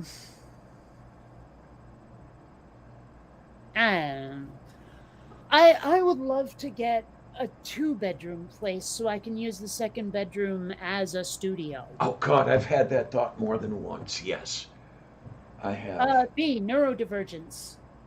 Um, because many, much times I've thought that I would like to have additional space equivalent to this living room attached to the apartment, which I guess would make it a two bedroom or maybe a little bit more than a two bedroom if you go by this place. Because I've seen the two bedroom apartments here and the bedrooms are small. Um, but yeah, so I could take the stuff here out of the living room and put it in the extra space, which would become the studio, and use the extra space also as the library, which my library is in my bedroom right now. Um, Okay, clearly neurodivergence needs to be explained to some people. Either that or you know what it means and just not by that term. But well, your yeah, brain doesn't work. things like ADHD and autism and all of that, that's neurodivergence, where it's like inherently you just think differently, and in ways other people can't really comprehend because, yeah, it's neurodivergence. You react to stuff differently, to stimuli differently. Diagnostu, yes. Yeah. Your brain is broken. Well, B, I'd say that fucking crazy is like neurodivergence to turned up to 11, but maybe not necessarily. I mean, neurodivergence comes in so many flavors. Oh, speaking of flavors, they finally got that peach Red Bull back in the supermarket, and I tried it, and I'm like, it's peach. That's Okay. it. I don't need to try it again. I like the watermelon better. I'm still looking around. When they get a watermelon in, I will buy one. But until they do, I can't. You what? Yeah, I will buy one when they have it, but until they do, I can't. Oh, oh. The first time you said it, I heard until they do, I cunt. No. Yeah. You know, maybe it would help to not pronounce it can't anymore. I'm not doing that. Yes, you are. I You're said, saying I can't. You're I not said, saying I can't. I said, Can't is how it's said. I said I can't. Yeah, that's right. You said I can't, like it's CAWN apostrophe T. No, it's CAN apostrophe T. Can't. Yes, and that A is pronounced not aw. Can't. No, I don't know how you spell that sound, but oh well, that's another. C-A-N-T is how you. It's C-A-N upon. Well, actually, C-A-N-T like a druid or whatever. You know, a cant like that, like a cantrip. Wait a minute. Dr. Brown brought back celery soda. Yeah, I didn't know they had discontinued it. It's been a while since I've had any. I'm gonna look and see if I can find any of it around here. Well, it's hard to find in a brick and mortar store. I have not found it anywhere since Seattle, and even then I had to go to Uwajimaya to find it, which is kind of funny given that it's not Asian, but still. Yeah, actually, yeah. Diana, the stuffed soup comes in, the cylindrical thing you gotta open with a tool. What do you call that? Is it a con or a can? That's a con. Ugh, you have the worst accent ever. That's you. So wait a minute. $36 for a 12-pack? Yeah, it's hard to get your hands on, yeah. It's if you find it in person, it's usually cheaper, but good luck. Holy shit, $35.64 and $13.99 for shipping. God damn. Okay, here, premiergourmet.com, a 6-pack for $6.49. Stayhome.store, $6. But not on rye. I like actual pastrami.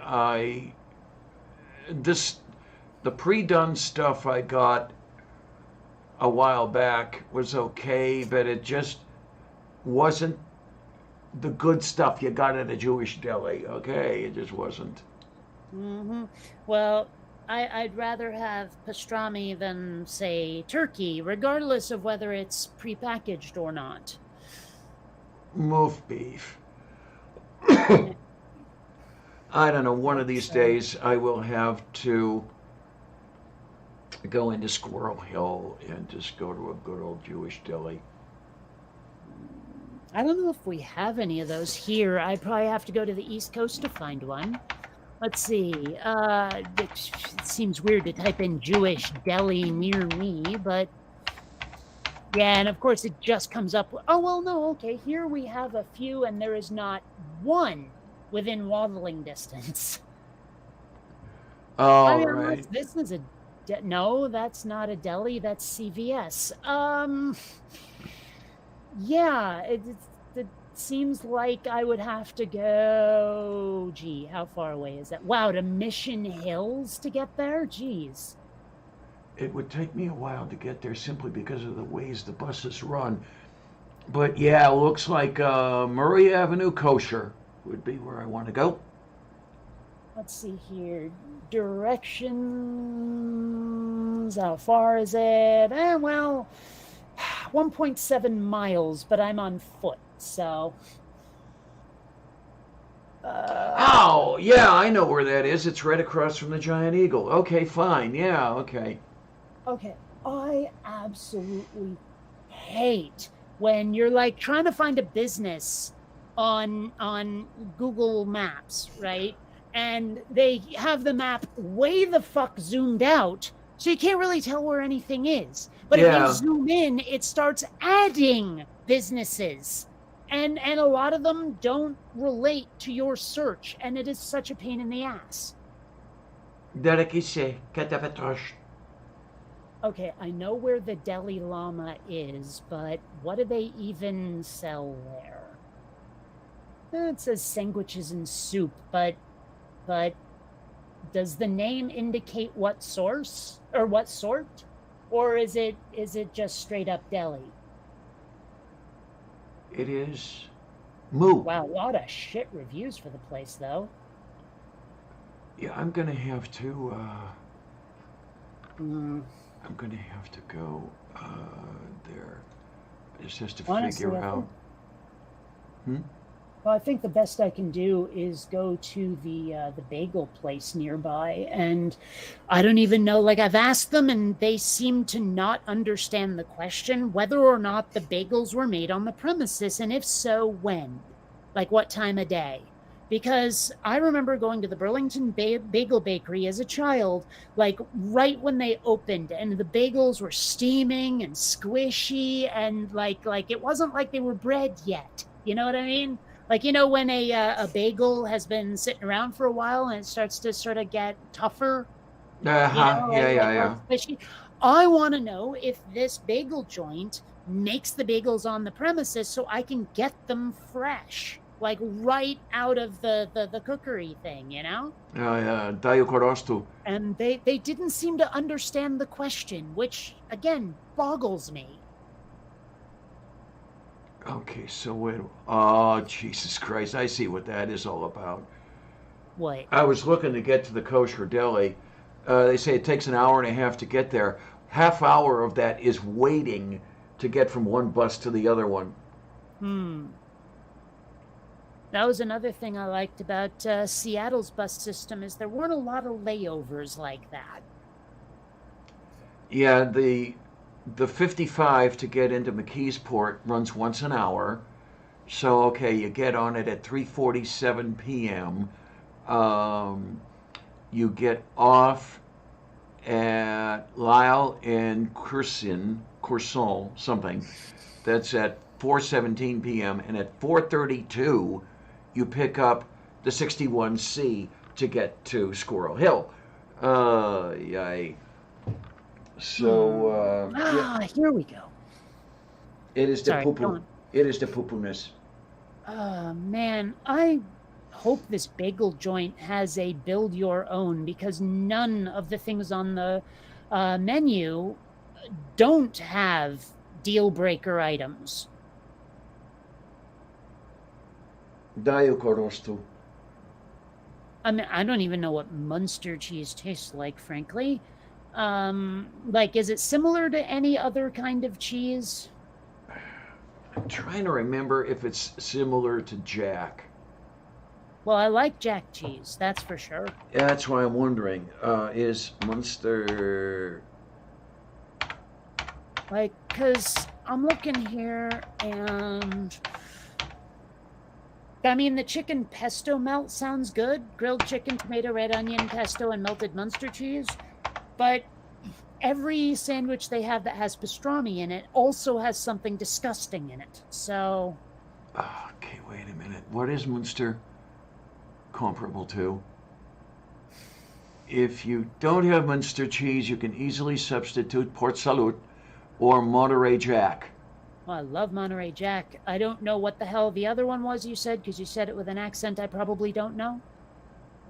Well, when you listen to the Monty Python skit, that's exactly how they said it. Yeah, and they said it like 1,000 different cheeses, and they have an accent. So, I mean, it's not the model that you should be using. Okay. The grocery store versions tend to be pretty bland, but they do melt well. Okay. I honestly can't tell here whether they let you build your own bagel. I'm also not seeing pastrami on their menu anywhere.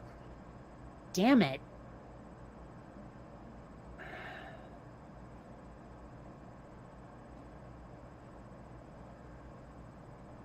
Okay.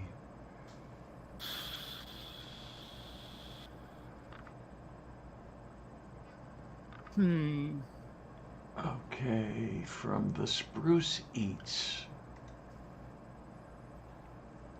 Let's see what we've got. Port Salut, in parens, pronounced Port Salut, is a semi-soft, velvety French cheese with a mellow, sweet, and savory flavor. See, Port Salut, I've never heard that. Okay, here's one that sounds good right up until the last two items. Hot pastrami, yum. Swiss cheese, yum. Red onion, well, I do kind of like onions. Oh, yum, yum. I don't know if they're cooked or raw, though. That makes a bit of a difference, but either way, I'll eat it. But then coleslaw and Thousand Island dressing, fuck off.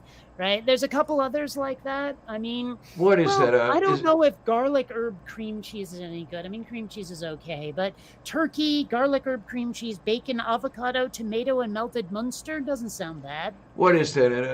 A Reuben knockoff?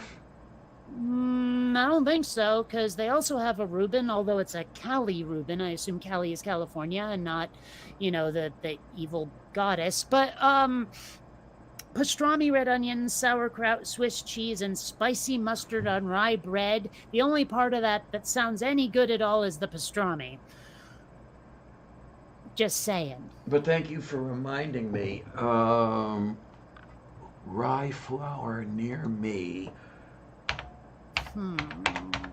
See, none of this sounds any good. I mean, okay, the melts don't sound bad, but not one of them has pastrami. Not one. They say Walmart Supercenter. That's bullshit. Giant Eagle. Yeah, that's a good one. Someone mentioned, let me see, who said that? Try kosher? Someone said that. Where'd it go? All right, well, I'm typing in kosher deli near me. Let's see what comes up. Okay, I did say near me, and I got fewer. Okay, let me not look at the map. Let me just go to frickin' Yelp. Top 10 kosher delis in San Diego, California. I'm gonna have to. Do they have a near me option? It doesn't look like it, especially since everything's out in the middle of frickin' nowhere. There's nothing on this map that's not a car ride away.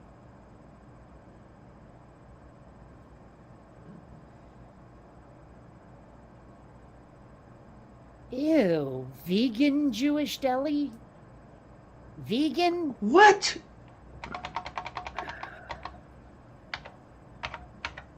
That's poo-poo. Okay, let's limit the neighborhood to Hillcrest and see what happens. Okay, that's a little better. What's this one? Yeah, what's this one? Nevahydia. It's clearly like a restaurant and not a deli. That's one of the things is like I'm not finding the kind of like places where you can just buy meat and a sandwich. You know? Okay then. Oh, thanks a lot, Aldi, for fuck's sake. Trader Joe's is not the kind of place I'm looking for. Actually, I do wonder, though, what do they charge at Trader Joe's for pastrami? Because if it's less than Ralph's, I'm going. I gotta say. Oh, come on, there's got to be a website for frickin' Trader Joe's. Fine, I'll just type it in instead of looking for a link. Alright. Here we go. Website.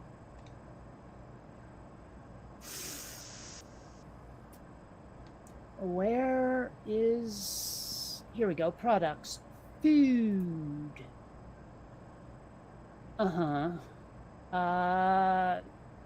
Wow. Between bakery and cheese and dairy and eggs, nowhere is a deli listed in here. You'd think there would be.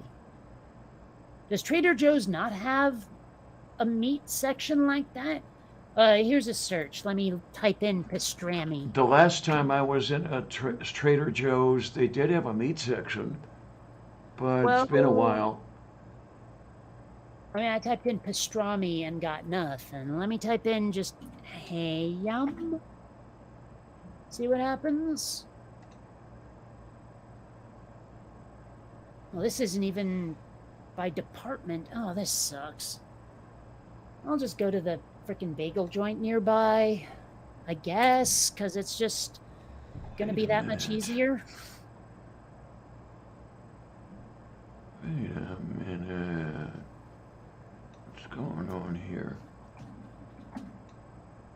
How far is this place from me?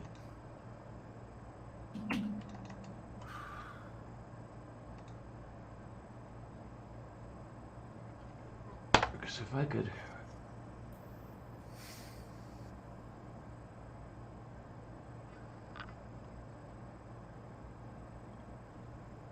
Oh, jeepers. That's in the middle of nowhere. That's practically in La Mesa.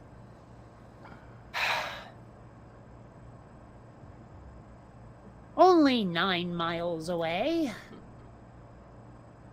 Smeggin Hill. All right, well, it is afternoon now, and I sort of skipped breakfast, so I think I'm going to go get Fudd. Okay, and I just found an Aldi closer to me than the other one. All right, I could even walk there if I wanted. So if you was going to get some food, I hope you enjoy the Fudd, definitely. And maybe in that case, I'll do a little something too. I don't know. Pour another cup of coffee at the very least. And let's see what we've got going on over here. Oh, all 8 of you. Look at that. Hey, Beach, query, what part of New York? I mean, I'm assuming New York State, or do you mean the city, or what? Because if I do move back to Vermont, I may be within driving distance. So, I mean, you don't have to give me like an address or even necessarily a city exactly, but if I can get an impression of what part of the state, that'll tell me how close we'd be if I did move to the East Coast again. Move beef. But once I get that answer, or even a fuck off, I'm not telling you, I'm going to go get food because it's getting critical over here. I'm quite hungry. Oh, do not let it get super critical. No, you don't want to. You don't want to starve. Don't want to do that. Well, I've found that if I don't eat for an extended period, I get, well, not exactly nauseous because there's no dizziness to it, but it does sort of feel potentially throw-uppy.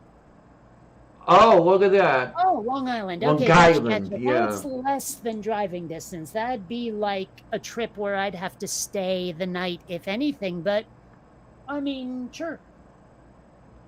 Anyway, yeah, so now I have my answer. I'm going to fuck off and get food. Bye, everybody. Take care, honey. See you Thursday. Catch you like the plague. Yay. All right. And then I'm just looking at some stuff over here because I am going to disappear fairly shortly and work on some food. I don't know if you call it breakfast or lunch or whatever the hell you call it. It's the hell time is it? 15:21 hours. So it's almost dinner. Come to think of it. Oh, beach has extra room. So there you go. How do you like that? And I'd like to see if I can answer some of the people who have come out here, because Amiga Nuts was out here a while ago, which was really wonderful. I guess Linda of Denmark fame came out here, and then she and Amiga Nuts came out to Pennsylvania, and that was wonderful. It's just too bad I didn't have more seating space than I do, but that's one of the bad things about this place. It is tiny. But okay. Have you been out drinking together, or haven't done that yet? Okay, Stool, come on over. I'll make soup. What kind of soup do you want? Yeah. I don't know if I've broken my fast yet or not. I had a cup of coffee. Does that count as breaking a fast? Oh my. Other than that, we're getting there though. I gotta clean this place up. I tell you, it's a fucking mess in here. Aww. Yeah, I guess both of you are on the island. Yeah, or that you are on the glacial moraine. Yeah, Amiga's a sweetie, really is, and so's Linda.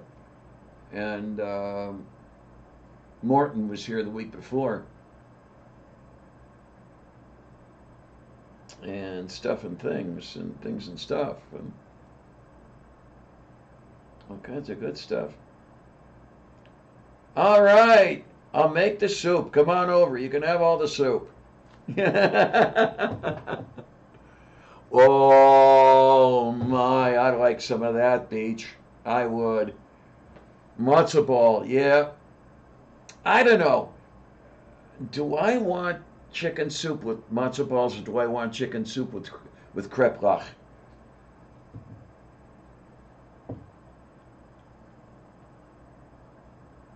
Yeah, there you go. It's all sand and boulders. Yep.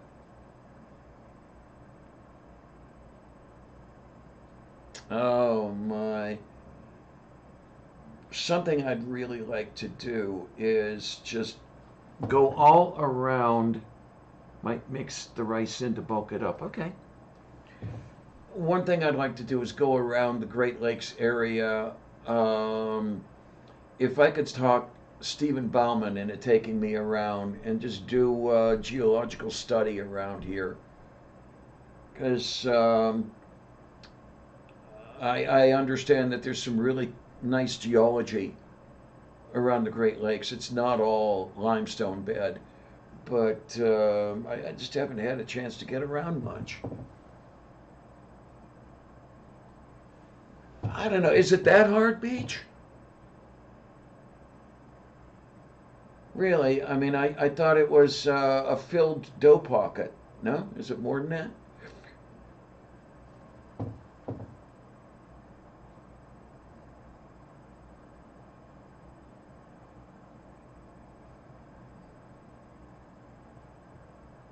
Hmm.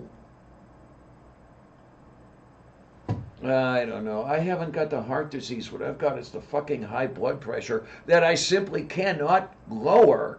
It's just not, no matter what we do, it's not going down.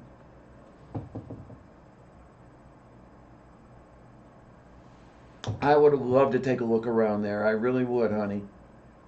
Um, Now, I grew up on limestone. I live on limestone. I'd like to get around more.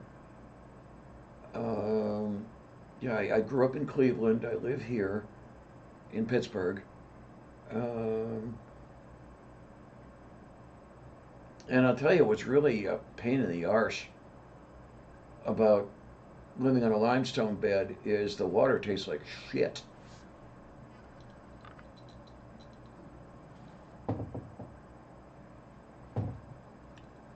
Well, yeah, I mean, there are more steps to kreplach, really. I mean, matzo balls, what is it? You mix up the flour, you form it into a ball, and then you boil it. That's it, pretty much. Well, my understanding, honey, is that high blood pressure is what killed my kidneys.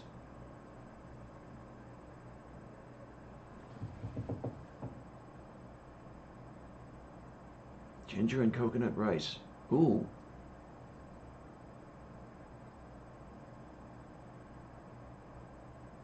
My blood pressure has been close to 200 over 95 for too long. Every now and then the systolic goes over 200, and it's not good.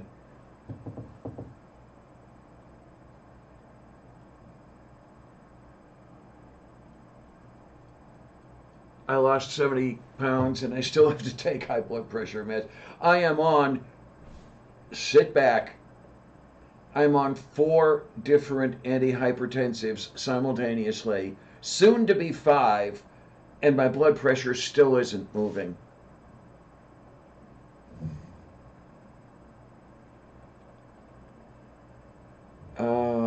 As a matter of fact, since the kidneys died, my blood pressure's only gone up.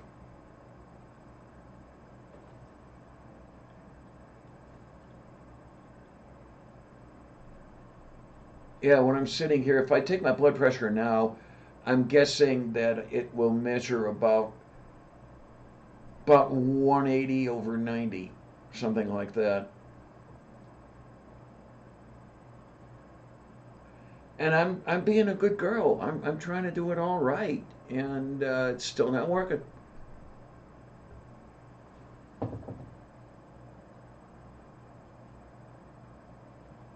And what can I tell you? But no, it wouldn't. So mindful, but that's another story entirely. Um,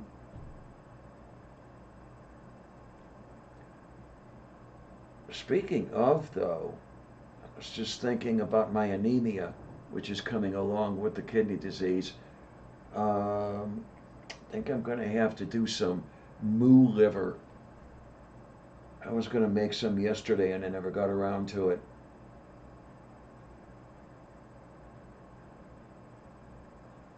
And yeah, I think that's what I'm going to do. I think for food today, I'm going to make some liver and onions.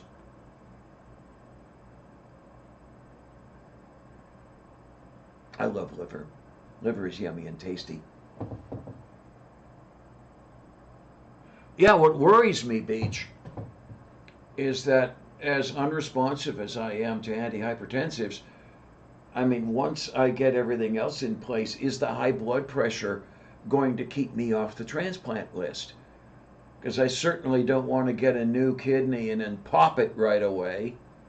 Jeez, man. And I'm sure they don't want that either. I mean, were I to get a kidney from a living donor, I certainly wouldn't want to make that person feel bad or angry at me if I lost the damn kidney as soon as I got it. Uh,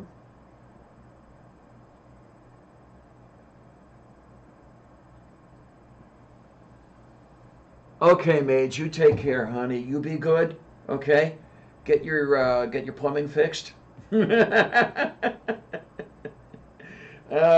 scheiße. Speaking of, yeah, I got to do the cat box and I got to do the other stuff in the bathroom. Clean the cat box. I'll clean the floor, take a shower, wash my hair, clean the tub. At least I can take a shower now. I love that part. Okay, tell you what, kids. Let me thank everyone who's here. I want to thank everyone who's not here. And I say it every time, and I mean it every time. You guys do keep me going for the moment. Just don't get on my nerves.